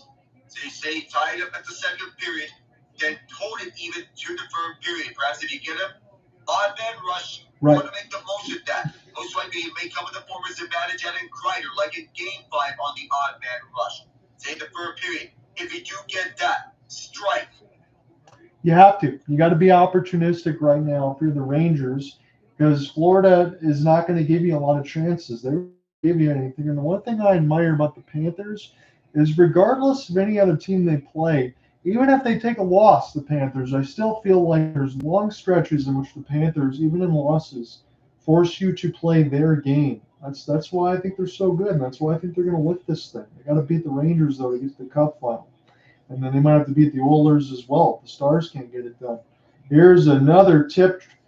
Tkachuk, this is out in front a couple times. He just couldn't get a stick on it. He was all turned around. Evan Rodriguez, he'll lose it. And now New York has will try to pick this one up. He'll finish his hit against Bennett. Goal differential +5 and 1 through 5 with Tkachuk on the ice. The shot differential is +100. That is absolutely insane. Thank you for ABC for that one, as this is sent in by Schneider. So again, that's all you look at. You might be missing the bigger picture when you have guys like Forsling and Tkachuk on the ice to make that much of a difference. This one solved. So it's making more sense on that Cinderella run by the Panthers last year on how they made it there, of Matthew Tkachuk's impact. That the deal was boom or bust, which was the ultimate case, which is sending Mackenzie Weegar, Jonathan Huberdeau on the other way. So far, it's been working. This was built Barkov and all that. Ekblad, you get him as well. Then you acquire Tkachuk, and you look at the impact he's made. Yeah, and again, I'd have to ask you this too, Alec. Once we get another stoppage, would you even think, you knew it was going to make you a good team and you were going to be competitive. But did you think it could possibly take you to back-to-back Stanley Cup finals? Because, I mean, that seems like a home run trade. And it wasn't exactly easy to get rid of guys like Jonathan Huberdeau and Mackenzie Weegar either, because they were great players. Back then, Huberdeau wasn't even informed of it until he got the details. Right. So that's just something that probably happens on the seat of the pants. The opportunity is open and say, hey, we're going to go ahead and maybe trade Matthew Tkachuk. You think Florida, I'd have to imagine, was scrambling a little bit just to try to get everything together, knowing that they had to throw out their best good, and then they still end up being the team that probably gets the best of the deal. So it worked out for the Panthers. And then some. Now that they're in a position where they could potentially win a Stanley Cup this season, we see some Rangers fans with their arms folded, waiting for the tying goal, and to be score the next one. Yeah, they should, and they need to. If they want to go ahead and win this game, I think they kind of have to. Lindgren, here's a wrister. This one goes up and on a play. Again, Florida, if you don't count last season, they hadn't been to a Stanley Cup final since 1996 when they lost and got swept to the Colorado Avalanche, returned into an absolute unit.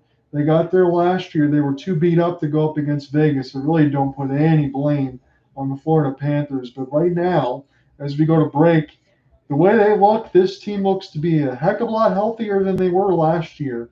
And that's a scary thought. There was an ESPN article that was posted 4 days before by Kristen Schoten about how the Panthers became the NHL's bad boys.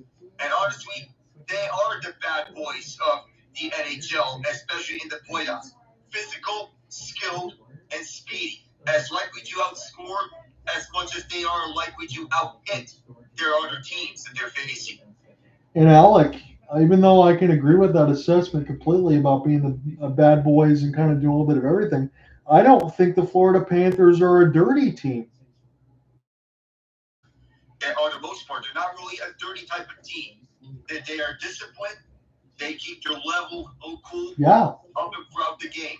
I know Sam Bennett, Matthew Tkachuk, they may be the penalty minutes leaders, but they know how to keep their cool when the moment calls for it.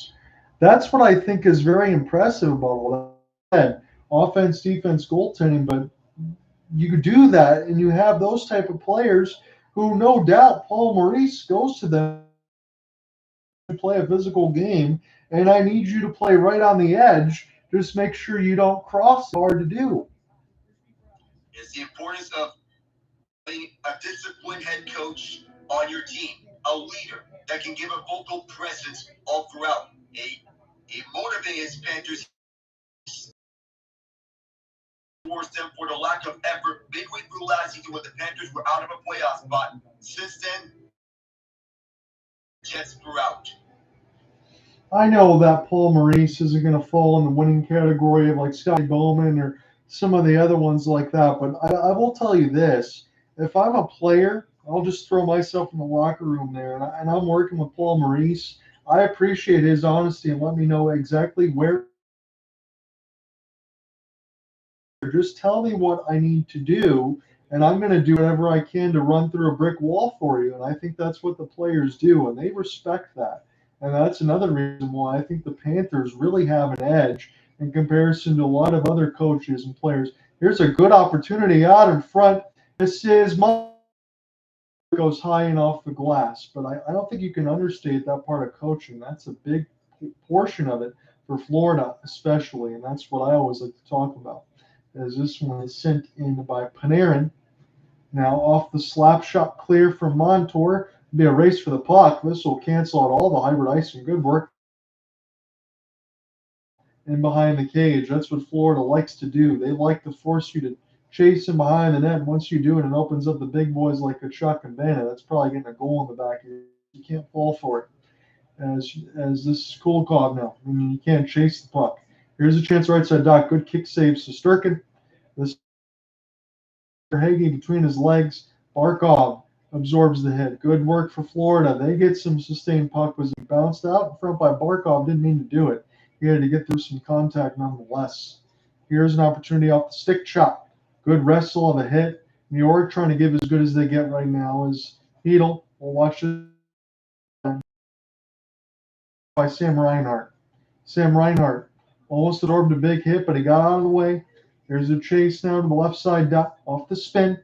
It's Eetu Luostarinen. Reinhart 8 goals in the playoffs, 57 in the regular season, which was second in the NHL, but they can strike at any time, Florida. Opportunity. Send it toward the net. Good block there by Florida, keeping their net clean, continuing to do all the things they need to do to win playoff games like these. As this is sent in, here's a bounce. Jacob Trouba just trying to force it to the net right now. This one goes wide. New York looking for answers. They're honestly looking for right now. I'm not seeing all the skill. Florida is taking that time and space away. Luostarinen puts his back into Trouba, able to stay on his feet as this one is sent back in around Shesterkin. Opportunity now for New York from Gustafsson. This one fired in, and a whistle was 7:15 in the second. So that was deep. The icing call with 7:15 left, and we're wondering when that goal is going to happen for the Rangers, because more and more, the more that they play, how much longer are they going to keep this one up? Because they have 16 shots on goal. They have not really looked all that great when they're on the road this postseason, last round and this round. Yeah, where are their danger chances, Alec? That's what I'm thinking about, because maybe out of the 16 shots, 2 of them maybe have been dangerous to Bobrovsky out in front of the net. I know that's kind of thinking off the top of my head, but that kind of tells you what it's been like for Florida. Here's an opportunity now, Kreider. He's always dangerous with the puck when he's got speed. This one's sent in. Kreider now trying to get a retrieval. This will be catapulted away. Lindgren now. We'll settle it back down. Lindgren from Fox. Lindgren, he's got it. Left side red line. 35 left to go in the second. Every second that continues to click away here, even though with another period, Florida gets closer to tightening that vice grip as they do in the third. And that's what I really believe from what I'm seeing right now. This looks more like game one, except it's not 3-0 yet. As this is Reinhart. I'll fire it back in around my man board sphere for Lindgren. Lindgren now and across the wall. Lindgren now try to get it right back as it's intercepted by Florida in the neutral. Now slap shot it around the end board. Shesterkin will stop it right to the Florida. As this is now to the right side wall. Verhaeghe. Reinhart now. Back to Carter. Carter will send this around the end boards here for Ekblad. Lundell. He's out there right now on the ice as he's waiting around for Verhaeghe. This is sent back around the horn. Florida steals. Ekblad set it up. Lundell shot it just high. He was looking for the top of the puck. Right to Shesterkin. That one looked wide at first for Anton Lundell, but I was stuck on the keep. Like Florida, so far they've been the more dangerous team in these first 34 and a half minutes of action. The Panthers, they've been controlling and cruising the play, not even waiting until the first outshoot the Rangers. They're up to 22-16 on the shot differential as we see the Will Win Tonight newspaper again. Will we see such a performance of Chris Kreider? That's the question, Alec, that you threw out there. Again, you have to have that newspaper. You got to string to any kind of superstition, any kind of luck right now, because Florida Panthers are kind of taking that narrative and saying no with an exclamation point. It feels like that's no easy victories. I know for the Rangers, they're definitely not making it look like it's an easy victory. No. These victories for them have been hard-earned for the second round onwards. Patrick for Kreider to get the Rangers to the spot, and he won their conference finals games in back-to-back overtime games. Barclay, Goodrow, Alex Winberg, people to score playoff overtime games, and Alexis Lafreniere, who's carried a heavy load in this Eastern Conference final, emerged as the first to beat. So let's say the Rangers don't win tonight and the Panthers move on. And we give our post-mortem thoughts at the end of the day for the New York Rangers. I have zero complaints about Alexis Lafreniere, as you just said. He looked very good in the playoffs for the Rangers. That's why you put him up at the line with Artemi, Yeah. Panarin, and Vinny Trocheck. You develop him into the star player that he is. Not a superstar just yet, because the expectations may have been skewed towards superstar immediately Right. when you have guys like Connor McDavid and Austin Matthews immediately panning out. It feels like they're mostly around people who are projected to be superstars, and it feels like our expectations may be too high. So that's why we may have to tone it down with Macwood Celebrini this coming season. Especially on that side with the Sharks. I saw that Will Smith also signed his entry deal, so that could be fun to watch a little bit. Here's a chance off the good interception for Forsling, keeps it in. He pretty much took it away from 3 different Rangers as it forces them to start again with the puck. They're going to try to go to the left. Here's a stick chop. Oh, Bobrovsky had to be alert to it there because Wenberg almost made an unbelievable play. At the back of the net, he wanted to buy both sides. Bobrovsky has shown earlier that he was a 2-time Vezina Trophy in 2017. He was a circuit 2022. Wenberg almost beat out his former teammate. They were both together in Columbus. That would have been a really nice combination to be able to see them continue to play together. 2 unbelievable players. That was actually a really good effort there alongside for Wenberg. Personally, just didn't realize where he was on the ice. That's what it seemed like there. But Bobrovsky came up big. Probably his best save of the period. As the shots are 23 for the traffic. Now they got Kaapo right out in front as New York. As they're really trying to get this right in front of Bobrovsky's sightlines. They can't hit him in the mask. As New York will keep it in. This is New York's best pressure so far in this final 5. Maybe they finally see the measure of the moment here. Rangers, they go for Needle, fighting to keep it in. Now Fox against Lundell. Goodrow. It's several cross checks. They're letting all sorts of stuff go near the players' bench, especially now where the stakes are. You don't want to take any needless penalties, but I don't think the refs are going to hand that out unless it's something egregious. Bennett. Good steal! Breakaway, Tkachuk! Oh, what a save, Shesterkin! With the right pad. It was Bennett and Tkachuk, and I had to get out of my seat for a moment as it's delayed onside, and now we'll get some pushing and shoving. But Tkachuk had a chance, but Shesterkin met him all the way. Zena's 2 former Cooper's also jumping out of his seat as well, with Sam Bennett setting up Matthew Tkachuk. Had a good look to make this a 2-0 hockey game. Just so close as he wanted to sweat in on the backhand for a narrow window. Shesterkin shut the door right on his face. Spectacular save. Yes, it was. Again, that's why Igor Shesterkin is the best in the world. Even if Tkachuk didn't get all that he wanted onto it, when you have that guy bearing down on you one-on-one, it's people sweat. Now it's Shesterkin. He shut the door. None in his last 41 shots for goals, but 5 in the playoffs for Tkachuk. Again, at any time, though, he always makes a difference. And we'll have him out on the ice. Barkov. What a puck possession. As this is putting him behind the inboards. He's able to fight off 2 Rangers off one hand. This is picked up now. Sweet move. Off the drop, try to find Verhaeghe. And now this could be a race the other way. Breadman will send it in deep. As Loft will try to get it now. Nice win for the puck. Sticks it back to the defense. Rangers fire. This one blocked by Florida. This will go to the right side boards. Panarin, turnaround chance. Deflection as this is sent back down. And again, as I mentioned with Alec, I feel that's what the Rangers are going for right now. There's to fire at the net and hope we get something. That might work out once. I don't know if that's going to score you more than that right now, considering what Florida hasn't given up. Nice move off the inside.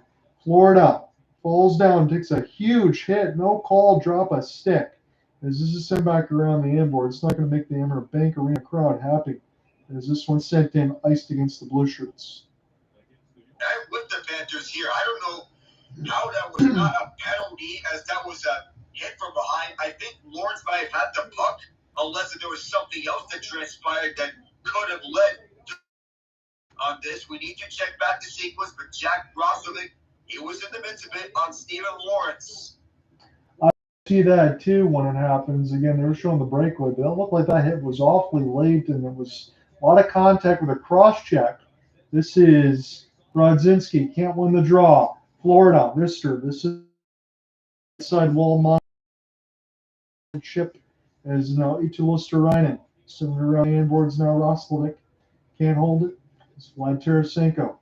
Sometimes I feel like Tarasenko's playing defense.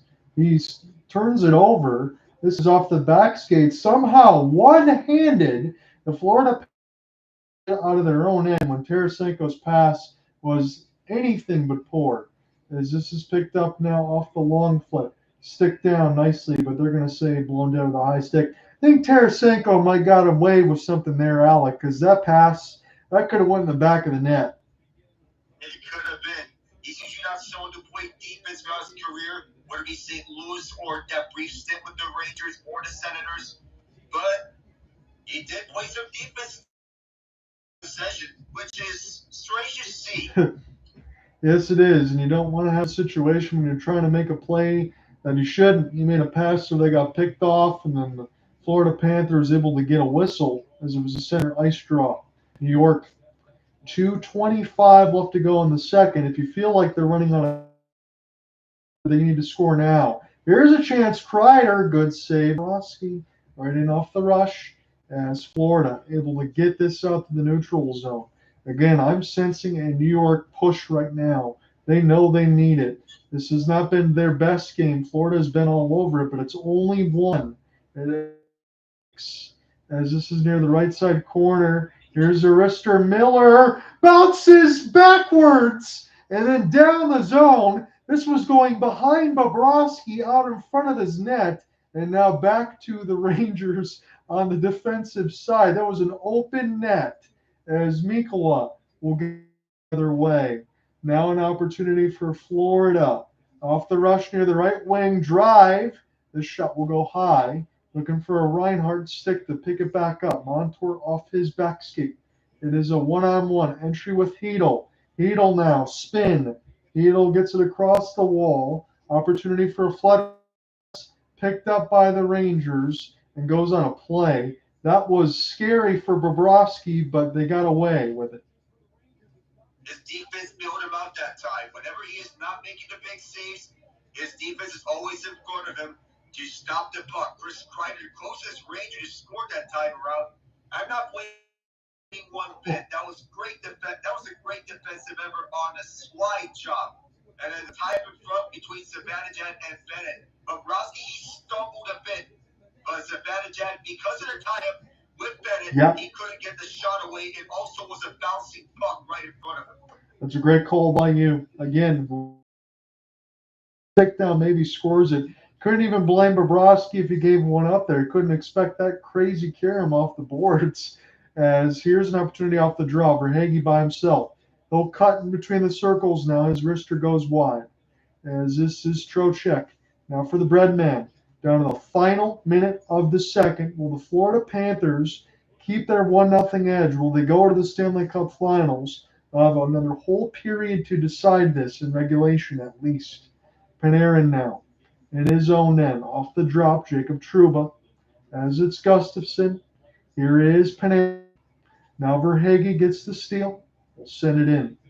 Opportunity now for Lundell. Lundell, nice spin and turn. He's got 3 Rangers in his face. He had nowhere to go. This is stolen. Tarasenko will just throw it to an empty side of the wall. Pick back up now for the Rangers. Essentially just and Aaron sends it back. He almost threw right to the Panthers. I'll take a long flip here. Across the left side red line. Here's an opportunity now. Trocheck takes a bump. Bobrovsky slow down. And you might see Florida take a timeout behind their own net here, essentially, to end this second. They got time for one more rush if they hurry. On the right side, and it'll be called off on Game 6, but we might exchange some pleasant for the end of it. Why not? How about it, boys? Go on, swing those fisticuffs right another, because we haven't seen a lot of that in this game. No, we haven't. Again, this was a period that was close, a little bit for the Rangers, but it looks like the scoreline is going to stay right where it was. Bennett with a little bit of a hit there from Kreider, and Bennett takes exception to it as he should. Kreider had a huge smile on his face when he did it, too. He knew exactly what he was doing. Yeah, he knew what he was doing. And they're playing John Cena's theme song for the arena. You can't see me, says Chris Kreider. So Lorentz against Brodzinski. Window dressing here. Alec, it's the same as it was after 1. 1-0 Florida. from a Rodriguez assist from the first period. That's still where we are after 40, 65, 0-4 in the last 69 games. Last regulation loss from leading up 2 periods was January 12, 2023 at Vegas. Wow. That's an impressive streak to come up with. The Panthers go 65-0-4 with leading up to 2 in their last 69 games, which includes Game 1 of this series and Game 4 of this series. And also say Game 5 of this series as well, because they picked up wins in each one of those games. Now for the Rangers, and they're drilling 1-0 here at the end of 2. And yeah, we know that Mark Messier is at the panel at the NHL and ESPN studio. So that brings the question for the Rangers. Now that you're at your backs against the wall, potentially 20 minutes left on your season, if you don't pull one out here, who is going to have that Mark Messier moment? You want to go ahead and make picks? We can do that. I mean, I'm looking at it right now for the question because I know you're throwing it as a question, but I'll say it. If I'm the New York Rangers right now, someone score a goal, I really want to take Adam Fox, honestly, Alec. But I'm going to go ahead and say, you know what? He's already done a ton of heavy lifting. I feel like the kid's got one more. Give me Alexis Lafreniere. I want to see someone that's done it before in the series. That's where I'm leaning.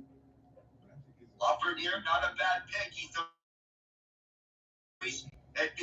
could strike again at another time.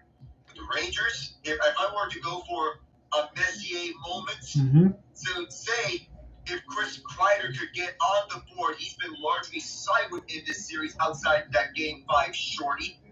But again, you would want to see more Kreider, who I was wanting to have the Rangers name their captain dating back to 2021. At that moment of his leadership, I would love to see something from him in this series for a Messier moment to try and win this one for the Rangers. Lafreniere, I'm not disagreeing with you. Think Kreider could do it. Panarin could also do it. You probably another good one in Adam Fox. He's yet to score in the playoffs as a whole. Mika Zibanejad, another good fit. Vinny Trocheck among the big 4 forwards, or big 5 if you include Lafreniere's breakout into this. He's the only one to have scored in the first 4 games of the series before Kreider notched one. And again, the way that we've thrown out names, Laviolette in the locker room, or whoever's going to be the leader, that fly on the wall in this last 20 minutes, as you mentioned, knowing that this could be the end of their season, they're begging anyone, somebody, please even up this game. If we even up this game, we have a chance to go to Game 7. They've got to find a way to take control.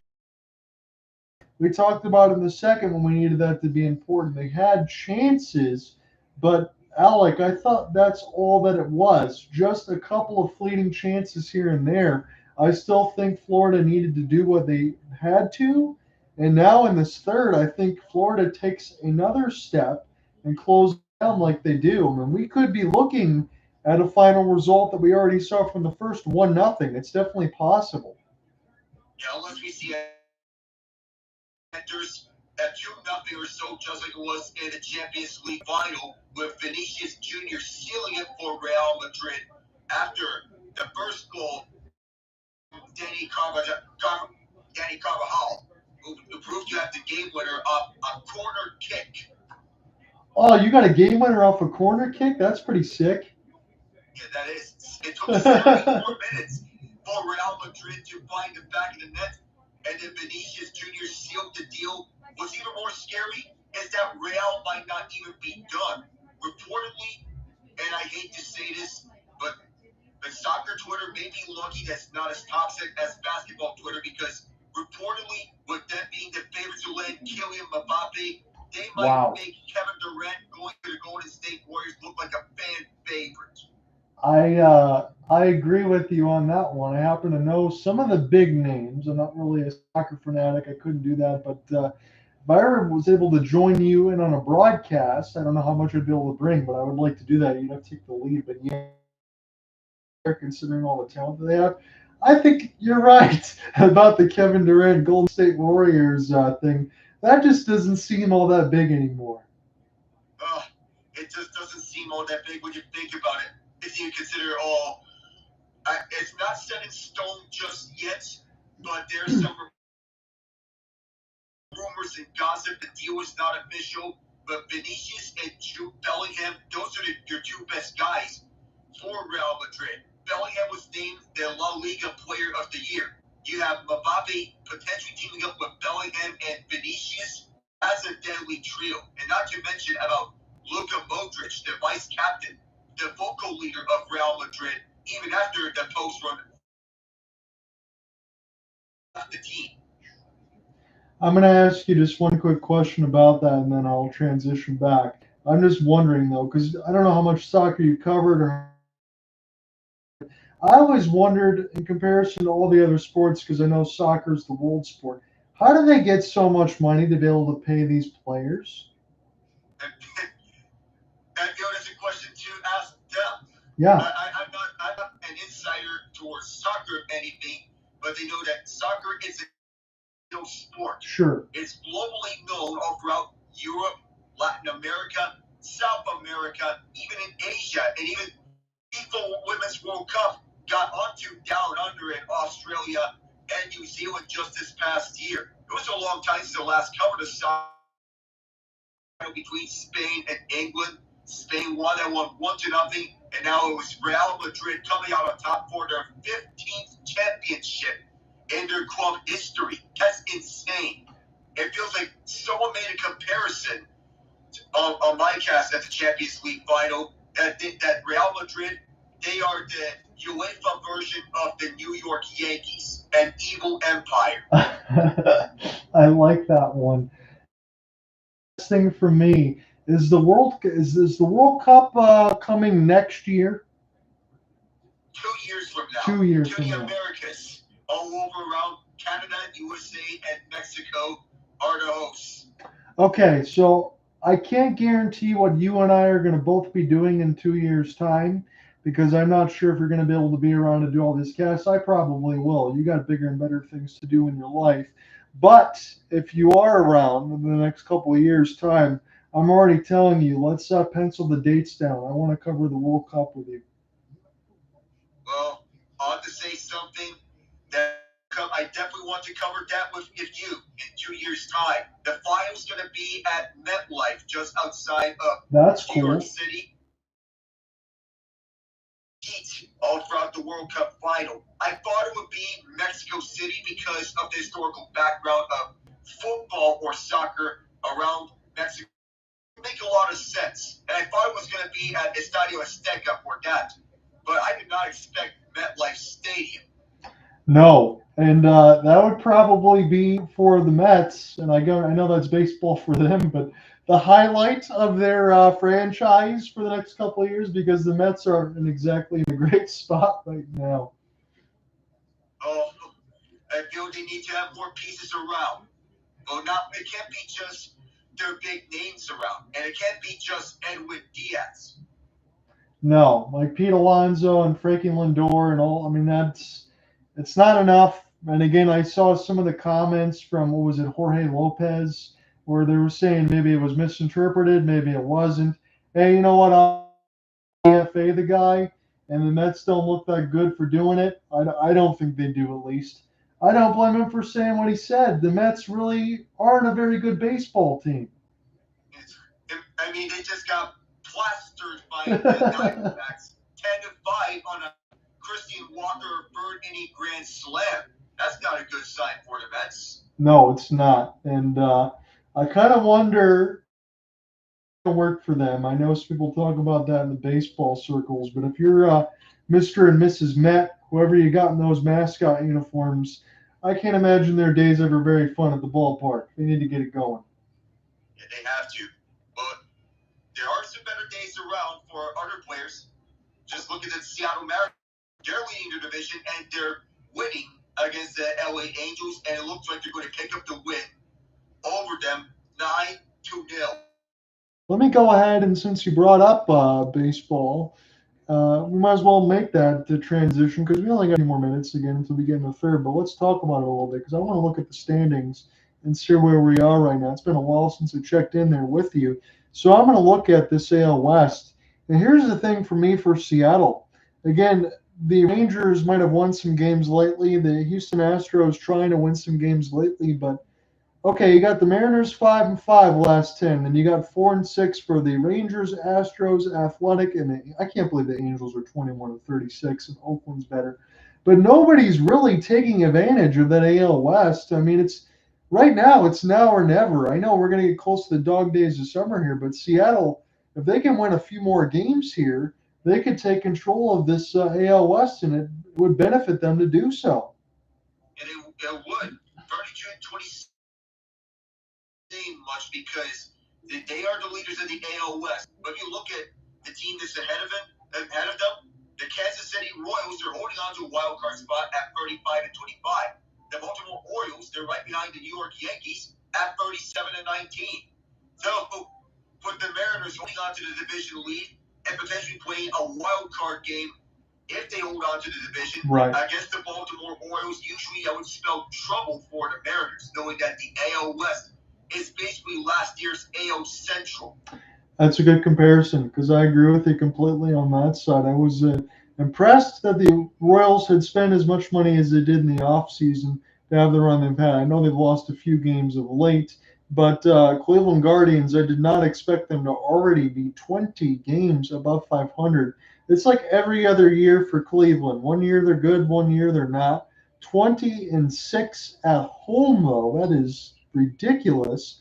That has got to be the best record at home, with the exception of maybe if you want to talk about the Philadelphia Phillies, who are probably the best team in baseball right now. I don't want to make this. I don't want to make this.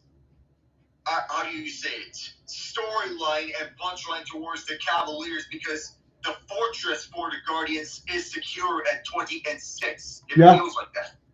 No, it is. And again, I agree with you. That's the biggest home field advantage right now that they have in Cleveland. It's got to be rolling with the Guardians. I don't disagree with you on that side. I'm looking at the NL East, as we said, with the Phillies. They're really up in the Braves, who that's kind of ridiculous there. It looks to be pretty much a two-team race. I'll be excited to cover the Phillies again when we get close to the baseball playoffs. They're always fun to watch. And then in the NL West, you got the Dodgers. Padres trying to win some games of late, but that kind of feels like the Dodgers are going to have that one wrapped up already. I shouldn't say that with so many games left, but that's just the feeling I get. And Ohtani, Freeman, Mookie Betts, everyone that they have, you would think the Dodgers would get the NL West by default. The Padres, they're pushing for it despite having lost so much talent in the offseason. But I don't think the Padres are done yet. I feel the Dodgers will still win the division. The Padres, they're going to fight until it has been decided. So let's throw this out there while I got it in front of my face from the graphic. Plus 13 goal differential third period this season, plus 4 in the series. Again, we mentioned the 65-0-4, 16 third period comebacks for the Rangers. But they're playing against the Panthers, so that makes it tough for about 4.5 left in the thoughts as far as what we felt and between the players that need to come back for the Rangers, try to make an effort. Again, this is maybe, Alec, our last look at the Rangers in this season. And again, we've asked ourselves the question. I'll throw it out to you one more time, whether or not you believe it's going to happen. Rangers' backs against the wall. They got to contend with the Panthers here in the third period. We have not seen that happen in this series. But do you anticipate, as it's 10:08 Eastern my time, do you think the Rangers tie it up and force OT? Do they win it? Do they fight in the third, or is it done? They got to work for it if they were to get right back in the Panthers in this third period. They've been outplayed badly here in the third period this series. Otherwise, if they don't, you're done. You got to do right now. Your best chance transpire. Your chances get more and more slim. But you have to make the most of those chances, because the Panthers, they've been right at your throats all throughout this series. Yep, I'm going to go ahead and leave my thoughts and tell you honestly, as I said in the first, from some of the narratives, it looked like Florida was saying no with an exclamation point. That's what I threw out there. 3 minutes from starting the third, I'm leaning the same way. Again, I looked at the second period. I saw a couple chances calling it real time alongside Alec Malvin saying, look, you're looking for deflections? Yeah, that's great once in a while. Do the Rangers have one more goal in them? Probably. But that is the best that they can hope for. One is their limit. So for the Panthers, the sky's the limit.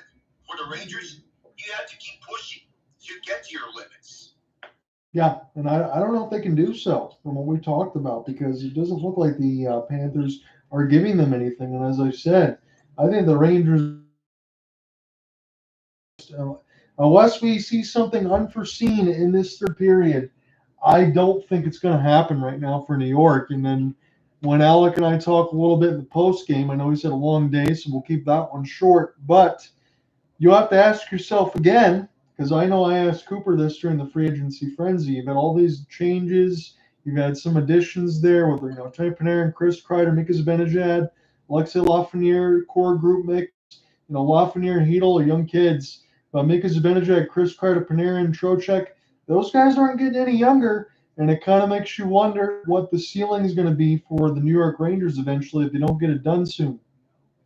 Yeah, remember, next year Kreider will be 34 at some point in the season. Zibanejad will be 32. Panarin will be 33. Yeah. Trocheck will be 31. They're all in their early to mid-30s. And for some point, their primes in their careers are going to start to phase out. You need to make the most of it with this current core. Otherwise, the opportunity may sail past you. And how many times, I know Igor Shesterkin still got a ton of game left in his career, but Alec, how long is Igor Shesterkin going to be able to play at this level? He has a good career ahead of him, right ahead. He's 28 now. I could give him at a prime of about 6 or 7 years. So 6 or 7 years of really good hockey, but let me just take it one step further. You're not saying 6 or 7 years of this level of hockey, are you? I'm not saying this level of hockey. Right. He's still going to be solid, but these may be his very best years that he's going to have. That's the point. Sense of he looks like Marty Brodeur, Dominic Hasek, Curtis Joseph, Patrick Waugh. He looks like that right now. And you don't want to waste that. I think he probably has 2 or 3 more of those type years, and then he might become like a very good goaltender. I don't ever see good.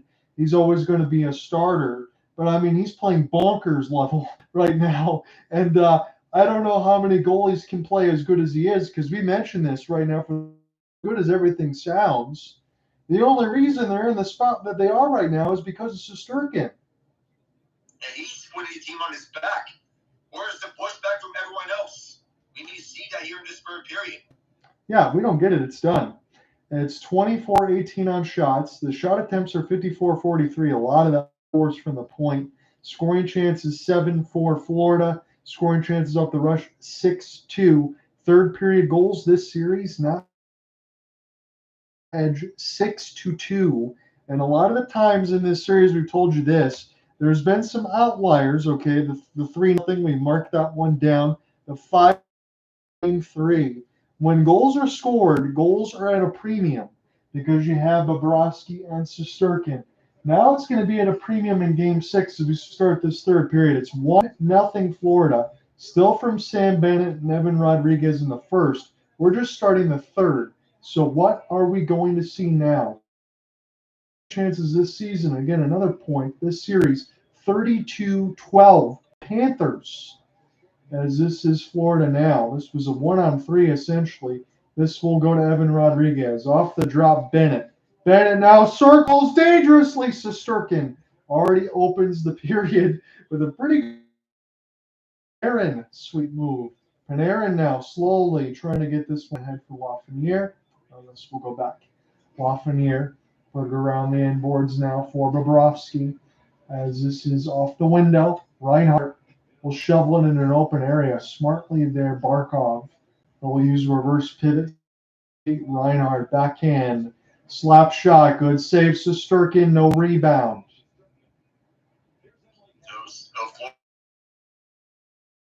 attack. Some more dangerous chances at the front of the net. Sam Bennett wanted them. Evan Rodriguez was in the midst of it. Nice way up here by Aaron. By the way, but the Panthers attack on the prowl as they have usually been this far in this series every third period. You mentioned about the 6-2 scoring chances and third period goals. Yep, that's what it's been. It's been all Panthers. Here's a break down the middle. Great defense, Forsling. He takes it away from Kreider. Now Schneider will pick it up. That was such good work for Gustav Forsling there. I think he made a diving poke check between the legs of Kreider. As it's plus 56 in the NHL, turnover plus 12 in the playoffs. Lundell will try to get this around the end boards now for Vlad Tarasenko. Doesn't get there. Gets to Lundell first. This is chipped. Right side blow line. Tees it up. Big rebound. Oh, Shesterkin with a ridiculous save as Kilikov sends this one in. And now an opportunity for the Rangers again. We've been time and time again. Where would they be without their goaltender? They'd probably be sitting on the couch watching other sports other than this right now that they're playing. Picked up now for Kilikov. Kilikov now Lundell will try to get it ahead as it's bounced away from Okposa and across the red line, sent in, ice against the blue shirts. Or ice against, New York. So that's the Igor Shesterkin. He's been all in this game. Not only this game, but the series as a whole. Making that unbelievable save. That might be the save of the game as he robbed his brief teammate Vladimir Tarasenko on a ridiculous backhand shot that was on the outstretched left pad. Yeah. It doesn't get any better than this. No, it doesn't, Alec. That's a ridiculous save. That is all world. And that's how good he is. I mean, he's swimming way out of the goal crease. This is, I thought Bennett going for a hit. He didn't go for the puck pickup. It's Montour now for Mika. Mika now left side red line, fires it in. 17 left to go in this third. This is chipped and across the glass, picked off by Florida. Right to Shesterkin, glove hand. Pass. And this will not be ice. So 200-foot cleared by the goaltender. We'll start this one again. This will be sent back around Barkov as the red jerseys with the blue pants and white striping will send it around. Here's an opportunity for one more for Barkov and Verhaeghe. Verhaeghe gets a Reinhart trying to locate. Reinhart now with Carter Verhaeghe as Lafreniere. This is stuck against the left side red line. 16:40 left to go in the third. Picked up one-handed by the Panthers. This will spring a rush. Wide open right wing. Stopped by Bobrovsky from Panarin. Panarin now. Nice skate through. Panarin wrister. Good save, Bob, with the glove hand. The Rangers push back here in this third period with Artemi Panarin. A look from the top of the left circle and then from the high slot. Bobrovsky's getting a save on the save. He's keeping his shutout streak alive, but Panarin is knocking on his doorstep. Yep. You see more of this from the Rangers in this third period because those are some good looks. Yes, they are. And again, we talked about game breakers and names that we needed to see. Again, Panarin is one of those names you got to mention. Able to skate through a couple of defenders there, get between the circles, and fire a shot on. That's what you need to do. Make for yourself when Florida doesn't give you any. As this is near the right side wall. This will be Cooley now. And around the end boards for Kilikov. This will be slap-shotted and off the end boards now. Florida chase for the puck off a one-on-one. Lundell absorbs a hit as this is behind the crease for Shesterkin. Kilikov for Cooley. This will be put in around the end boards now. Florida off the intercept. Kevin Stenlund trying to play some important minutes right now. 28-20 on the shot board for Florida. It's been good goaltending for Igor Shesterkin. He stopped 27 of 28, but 20 out of 20. For all the talk that we've had about Shesterkin in this series, Alec, you've had to mention Bobrovsky in the same breath.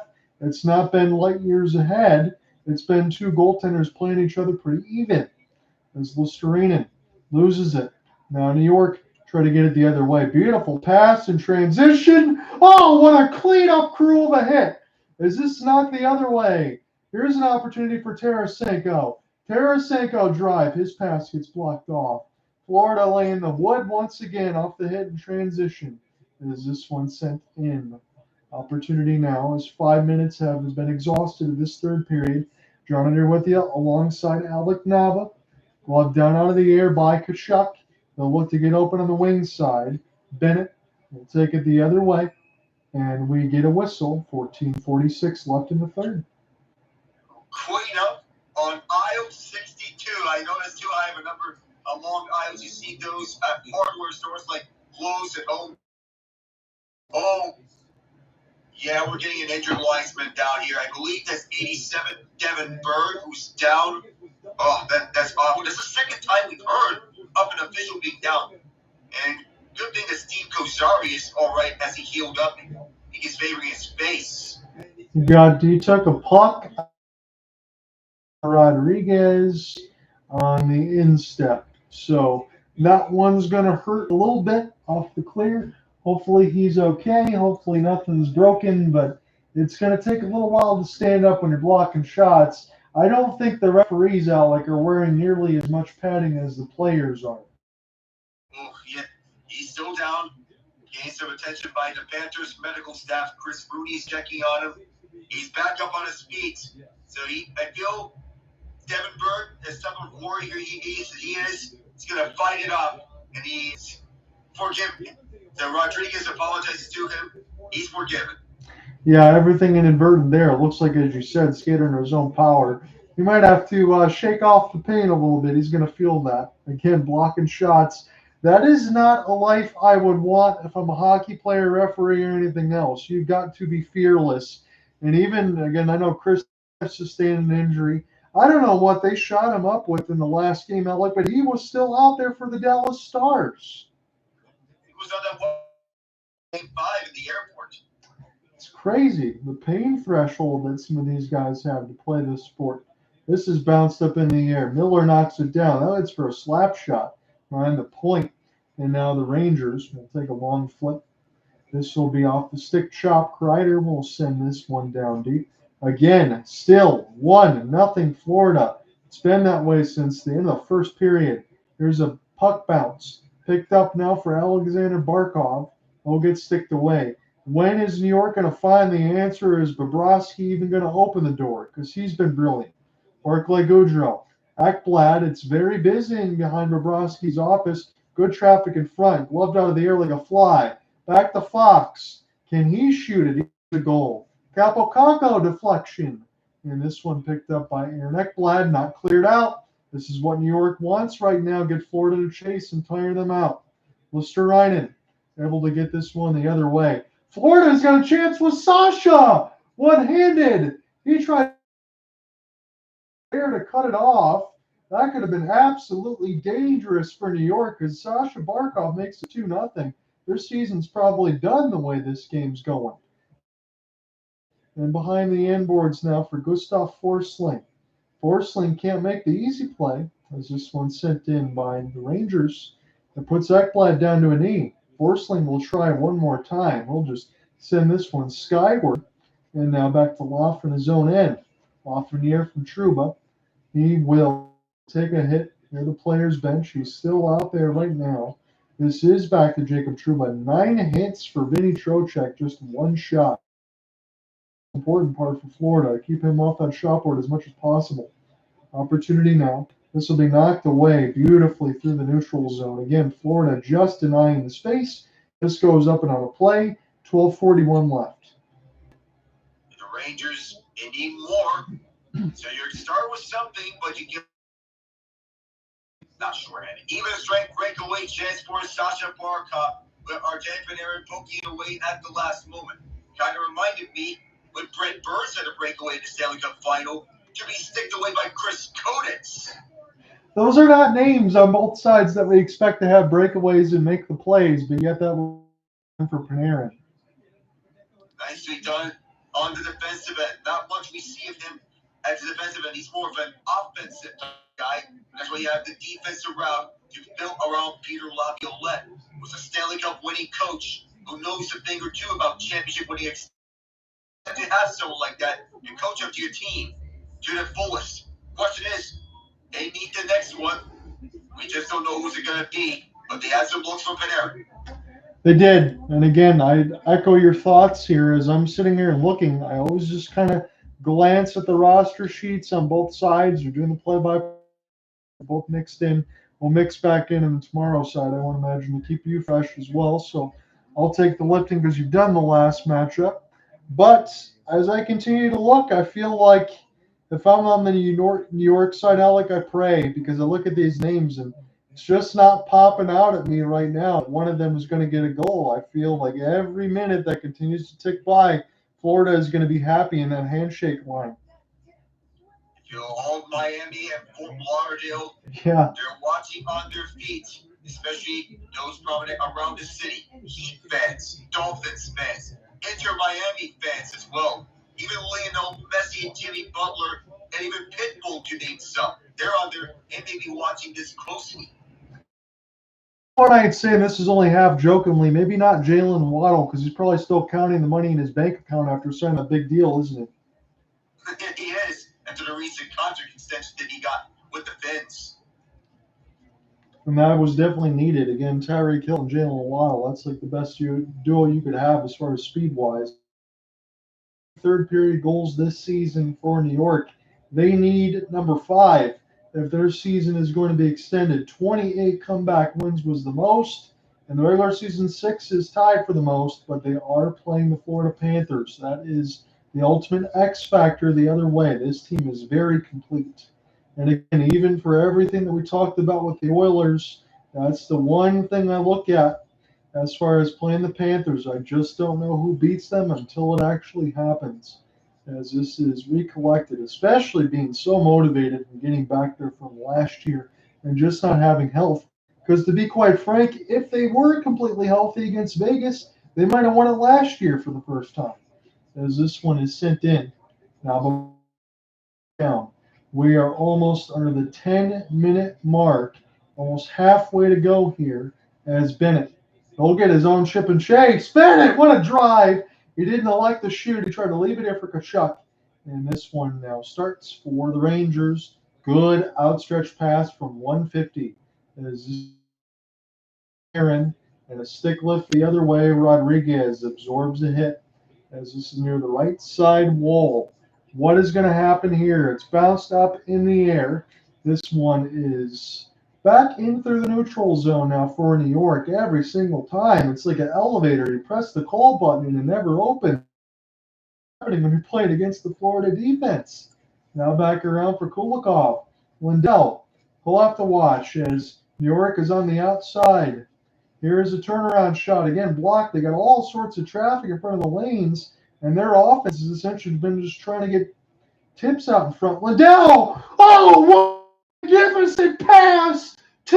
Wow! What a pass across! Totally. Set it up at the front. Ooh, slap that by home. That could be the dagger if they hold this one up. I don't know how you make a pass that is that good. Tarasenko, that is a red carpet pass. If I'm Igor Sturkin, I got to be thinking, come on, guys. I've done everything I could possibly do. It started with a chip and chase. Miller, he couldn't there. Nobody picks up the back door, and Tarasenko's all alone as this nutmegs Filipino and goes right to Tarasenko. Blake Gloria, given that he's a former St. Louis Blue, I know St. Louis may be watching this and says, I'm proud of Senko. That is insane. His third of the playoffs, no points in the last 7 games. And now New York's down like 4 when you're playing against the Panthers. I'm just being completely honest. As this one will be the other way to the left side red line. Here's a rush. We'll see what New York can do. OEL off the pin. Gets it away from Cooley. 10-20 left to go in New York's season. It's been iced by the Panthers. But Tarasenko has put Florida up by 2, and these fans are in a frenzy. Tarasenko, being a Ranger last year, a Blue in the many years before. Proven playoff performer. That's why you get all those guys. That was a beautiful seeing eye pass from Anton Lundell. Another one of those NHL 24 type goals, John. Yeah, cross pass prevalent in the games. That's what they like, and that's what you got. And Anton Lundell, from the games we covered here just recently, he's had himself a hell of a series. He's been excellent. As this is another defensive zone draw, won by the Panthers. We're officially halfway done through this third, and the Rangers are in desperation mode. Adam Fox off the chip in. And I'm not even trying to be funny when I say this. You might have the next 5 minutes, as this is Kreider. Now for Reinhart, Fox. This cannot be kept in for Lindgren. Where Adam Fox? Question mark. You need to see him back on the ice. He puts his head up in exasperation and goes to the bench. I think that was a good camera shot on the outstretch. Rangers left to right. Good back skate for Schneider. Try to find the zone off the chip and chase. Schneider might be able to get his own puck retrieval. He finishes off a hit. He's still with it now. This is loose on Panarin, but right there is Tkachuk. Chucky will send it in. 9-10 left to go in the third. Scoring chances again. It's been updated. 35-12 in the third period for Florida, as this is now with the Rangers. Trocheck. We'll go ahead and send it in. Again, Trocheck's played on the other side as Nico Mikala. Now for Lafreniere. This is now to the right side inboards. Lafreniere just trying to find space. Laugh still with it. Off the backhand turnaround, and Bennett is right there in front of Bobrovsky to clean it up. 30-21 on the shot board. Here's an opportunity now for the Rangers. They don't. Bobrovsky slows it down. Here's an knuckle puck. Oh, and the slap shot goes wide. Just the left post as Bobrovsky was just getting settled back into his goal crease. It's Trouba. Send it back around the inboards one more time. And across the right side wall, and one of the players runs into the ref on the New York side. Tarasenko, no shots in 15:33 of ice time. Where is the answer going to come from? That's what Alec and I have been speaking in desperation for the New York Rangers, but can't find an answer here. As this one's flipped up, again, I mentioned that this 1-0 result that's now 2, that could have been the scoreline already. As this one off the long flip, Bennett was given chase. He's slowed down by Shesterkin. Again, Shesterkin stopped 29-31. He's been excellent, but Bobrovsky 21-21 on the other side, and he can't solve Florida's smothering attack, offense, defense, goaltending, as it's been throughout the series. Here is a backhanded pass. This one will be sent in and iced against the Rangers. You can't afford to do that right now. No, you can't. It's just time running out, and you're down 2-0 against the Panthers. The third period and the time clock, those are your biggest enemies right now.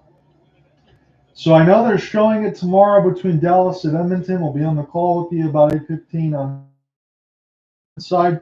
Again, Game 7 was if necessary. It looks like we're going to have Monday off the way that this is going. We'll see what happens in between Sunday and Tuesday. This is Florida. Back in behind the net. Opportunity to pick it back up is Verhaeghe. He's doing an excellent job just killing time and keeping the puck in deep of the Rangers zone. Kreider absorbs a hit. This is pinched by Montour. Gets the steal. And now Brandon more time off the stick handle. Reinhart accelerates. Gains the zone. Sends the wrister. Close the 5-hole. Shesterkin.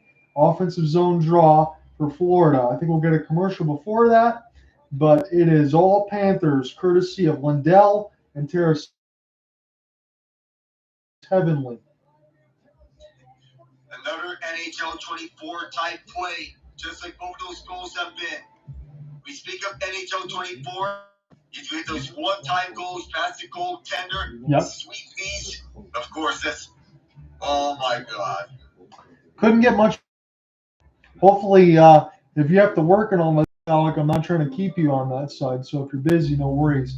Tarasenko, his third goal from Lundell, and Eetu Luosterainen picked up the secondary assist. 9:08 left to go, and 9:08 in the third, the goal was scored, and then 33-21 is the shot board for the Cats. Hits are 48-39. Honestly, what's been lost in all of that is because the Panthers have dominated everything else. Faceoffs 26-22. And one more time, Alec, we can say this. When we look at the penalty side, just like Poso in the first and Trocheck, this game has been played once again. And the question, who's stopping the Panthers by this point? And by the way the Panthers are playing, the only team that can... And again, I don't want to have the outright dismissal, and Alec and I did not do that as far as the Western Conference in between Dallas and Edmonton. But when I look at this series with New York and Florida, we looked at two teams that thought that whoever wins probably wins the cup. And this series has really stood the testament of time, and it's been so unbelievably impressive that Florida has been able to push around New York as much as they've had, especially in the third, because New York is a very... Maybe it's time, as Alec mentioned, that I put Edmonton in that same sentence, and that is full marks on me for getting that series completely wrong. But Florida has just been ridiculous throughout the playoffs. You know, let's be honest, we weren't expecting the Oilers to be up in this series 3-2. I'll admit, you're not alone there as we get back underway here from Emirates Bank Arena, but the Oilers maybe one step closer, and I feel Pats and Oilers could be the more intriguing match now. I think it will be. And honestly, Alec, I'll say this now, Cooper Hopkins probably slapped the taste out of my mouth for this one. But considering where we are with the Oilers, I hope they get to the Cup final. Obviously, I'm rooting for Florida to win the whole thing. I'm not going to lie about my allegiances, but that could be a high-scoring, fun series because if Florida wants to break out and score some goals, they can. But then if the Oilers want to play a defensive style, Florida can certainly do that. We could see anything in that series. Yeah, we could see, and perhaps not a lot of power play conference final. You know, the Oilers, they can't cancel out the Panthers on the defensive side. No, they can't. I really don't think any team can at this point. Again, you talked about it beautifully in the first and a little bit in the second. You're looking at the Florida Panthers might be the best team in the entire league. And I know it's easy to say when you go to back-to-back Cup finals possibly. Bennett, nice move, as they'll try to get some time. And you can only look at recency bias, but Florida does everything well. It's hard to pick against them in any game they play, regular season, preseason, playoffs. It just doesn't matter. As this goes in behind the inboards, it feels like every year this team gets better.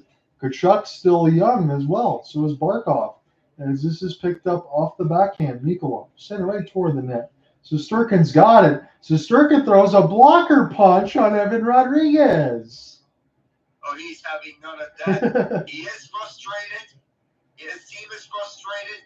They're losing, and it feels like every minute passes, the Rangers season is just coming to a conclusion. 5 minutes and 58 seconds until it's official as they're showing that NHL shot commercial. And for them, it's where it feels like, if not now, when? What do you do now if you're the Rangers? That's what you and I talked about alongside New York. A little bit of a bump there, Evan Rodriguez, a little forearm shove on the other end. I like the reaction to Tkachuk. He had a little bit of a smile on his face and a little bit like a shocker. But you know that bleeds into everything Florida wants to do as well. If you want to bring in the physical game, they're more than happy to give it right back to you. But I agree. That's the thing that we have to talk about with the Rangers, because if it's not now, when is it going to be? Because you never know how much more the Rangers are going to be able to do.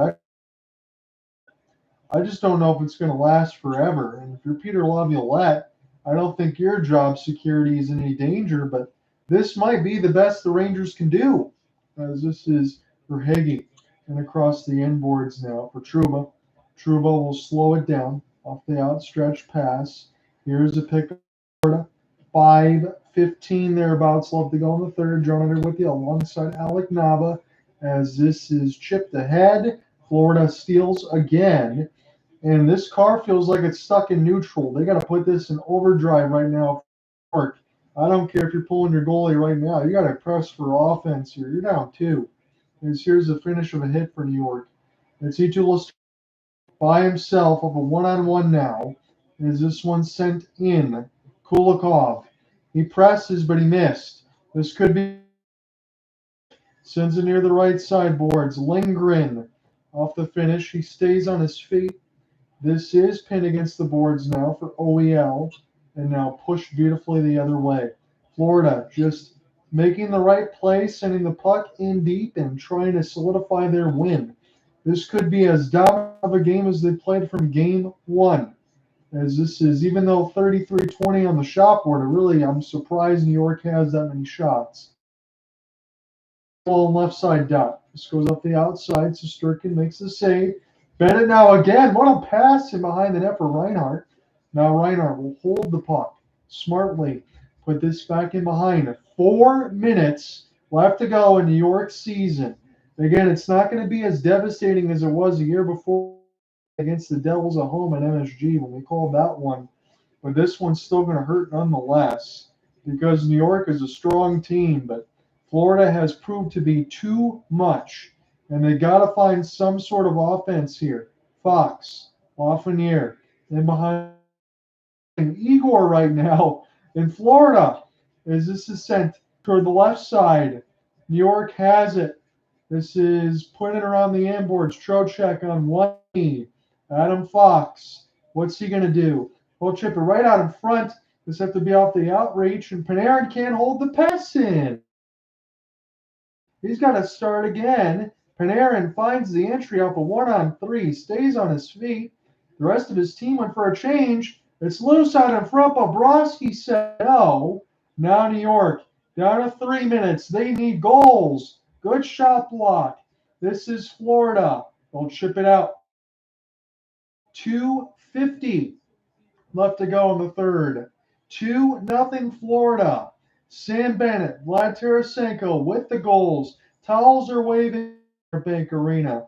And alongside Alec Nava, I'm getting settled to what I think is going to happen right now for the Florida Panthers and time in franchise history. They haven't won one yet, but they want to get Cuba into the goal mouth. Shesterkin thought about going. Now he will. One-timer, another block. This time it was Ekblad sent toward the net. This goes to an open area toward the right dot. Trouba. No Shesterkin as this is off the spin. Tkachuk trying to make a play. He will get it down the ice. 2:05. Florida is 2:07 officially away from going to the Stanley Cup Finals again. And all it is to this point for the Rangers that they need a miracle with 2:07. Now Shesterkin is in the bench. All they need now is a miracle. To save their season. Their best chance to win the Stanley Cup. If you look at the number of free agents and the cap space that you're about to spend over the offseason, you have 19, close to 20 million to spend. But your main priorities are Reinhart and Montour, not to mention Lundell. Absolutely. I'm locking all of the you mentioned that, Alec, because Florida might even be getting better. That's the scary part with some of the other things that they've done and all the money you make for having these long runs. Here's an opportunity now. Ekblad. This is kept in. Panarin, right circle. He scores! Not done yet. The right circle, he brings this shutout. Perhaps they have a say in this. There's one. You need the other. Artemi Panarin. That was a wicked wrister near the right dot. Again, as Alec mentioned, it's not done yet.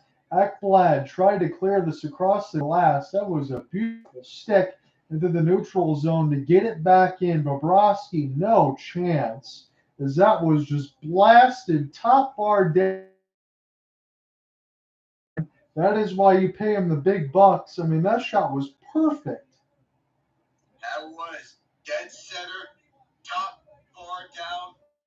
Right, so there's one 6-on-5 goal. You need another. So timeout's going to be called. The Ranger fans are standing up a little bit. Again, they're understandably nervous. Florida is not the type of team to concede goals in quick amounts like it was in between that battle between Vancouver and Edmonton where it was kind of ping-pong back and forth. I'm not envisioning that here, but they got the empty net pool. It's 71 shot attempts, 11 from the slot in this game. And that was from the slot there from Panarin, and he did not miss it. His first goal this series to keep the Rangers alive for now. 1:40 left. Panarin gives them. The Rangers are still on life support, but now it doesn't seem so insurmountable. What is going to happen here with pretty much 100 seconds left to go as we get a face-off tie-up? This is now back through center ice to Fox. They're going to run their off in the goal crease as this is in New York's end. Zibanejad near the right side wall. Here's a race. Backhand attempt. Panarin already out there as this is sent in. Shesterkin back out of his crease again. Can the Rangers do it again to tie this at 2 on the third? Zibanejad, Fox, D to D, right side wall pass. Adam Fox, Mika sent it toward the net, stop Bob. 55 seconds left to go in the third. Knockdown from Mika, cleared out to the neutral. The net is empty. Puck. Rangers find the entry. It's Adam Fox. So let's put it around the embankment. 40 seconds left to go in the Rangers season unless they score. Panarin, the only goal of this third alongside Tarasenko. This one's chipped by Forsling. It'll be a race for the puck. Zibanejad's probably out of gas. He will win it. Down to 25 seconds. Florida steals it. This is now back to them. Here will be a hand grenade. 15 seconds left to go. Sent back in for Panarin one more time. Florida clears it away. Down to 10. This is blocked towards Zibanejad. This will be flipped in. Mika has it. He'll skate it around. And for back-to-back seasons, the Florida Panthers are going back to the Stanley Cup Finals. They beat the New York Rangers 2-1. Back-to-back Stanley Cup final appearances for the Florida Panthers, and it has to be a really good moment for Miami residents around. So again, last year, I know the year before in 2022 stings for them, but last year, if you think of the long-term impact, Panthers last year's run to the Stanley Cup final may have saved them from a potential relocation. This year, they solidified Florida area. That's interesting you bring that up, Alec, because I do remember people talking about that. I'm thinking potential relocation to a team now that has no one out seats. It's kind of funny what winning does. Yeah, it does.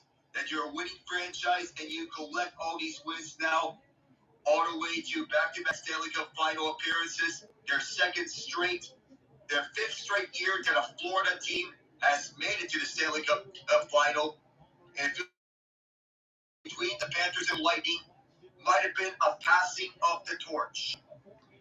We will see if that's going to be, and it feels like it now. We talked about New York and what's going to happen with them.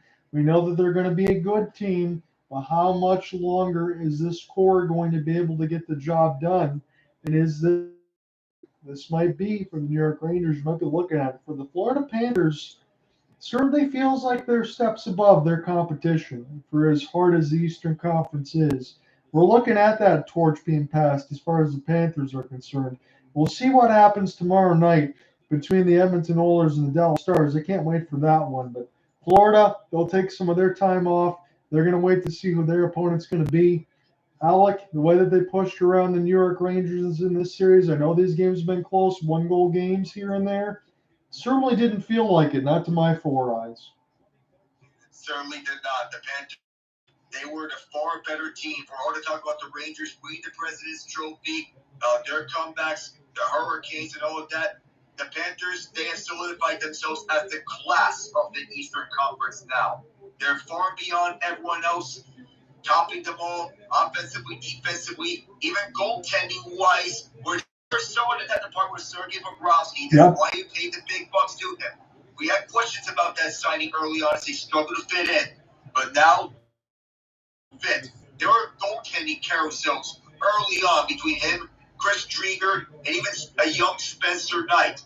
Knight, he's the first-string goaltender as he's working his way back from the NHLPA Players Assistance Program. being the first ringer behind Anthony Stolarz. But soon enough, Knight may get his chance here to take the torch from Bobrovsky soon enough. He might, but I will say this, Alec, for Bobrovsky and Spencer Knight, he's going to have to steal Bobrovsky if Bobrovsky continues to play the way that he is, because he's been quite good. I mean, he's matched everything in this series with Igor. Series result probably was expected, but Igor Shesterkin, I'm sure, extended it into this Saturday, which we called this thrilling game. Thank you for joining me. A very long day, so I will let you go. I will step out, but I'll see you tomorrow. I'm covering it anyway. I'll have it all set up for Dallas and Edmonton. We'll see what happens in that game 6. Hell, if it ends tomorrow, we won't even have to worry about Monday and Tuesday. No, we won't. We await the presentation now. To touch or not to touch. I really don't believe in superstitions. I don't either. You can enjoy it if you want to. I know the players probably won't, as they'll be getting all the interviews. They're still going to have a long night cleaning out all those rubber rats. I'll talk to you, my friend. I'll see you tomorrow. See you around tomorrow, John.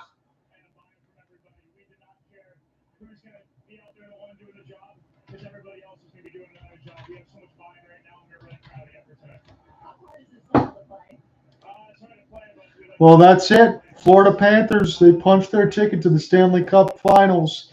And then Cooper Hopkins as we get closer to the end of the week. That'll be next Saturday on the 8th when they get started. So tomorrow, I'll be back with the coverage alongside Alec Nava. He's going to take some of the play-by-play. He didn't want to run in a doubleheader by himself, so I took it today. But we're going to have Dallas. And should that get to Game 7, that'll be on Tuesday. But the Stanley Cup Finals for the Florida Panthers, at least, that starts on June 8th. So we'll see you then for that. But tomorrow will be Dallas and Edmonton. And we'll see if Edmonton can finish off the series in 6 games. But we finally team in the Stanley Cup Finals. Find out tomorrow. Talk to you guys about 8:15 Eastern. Peace.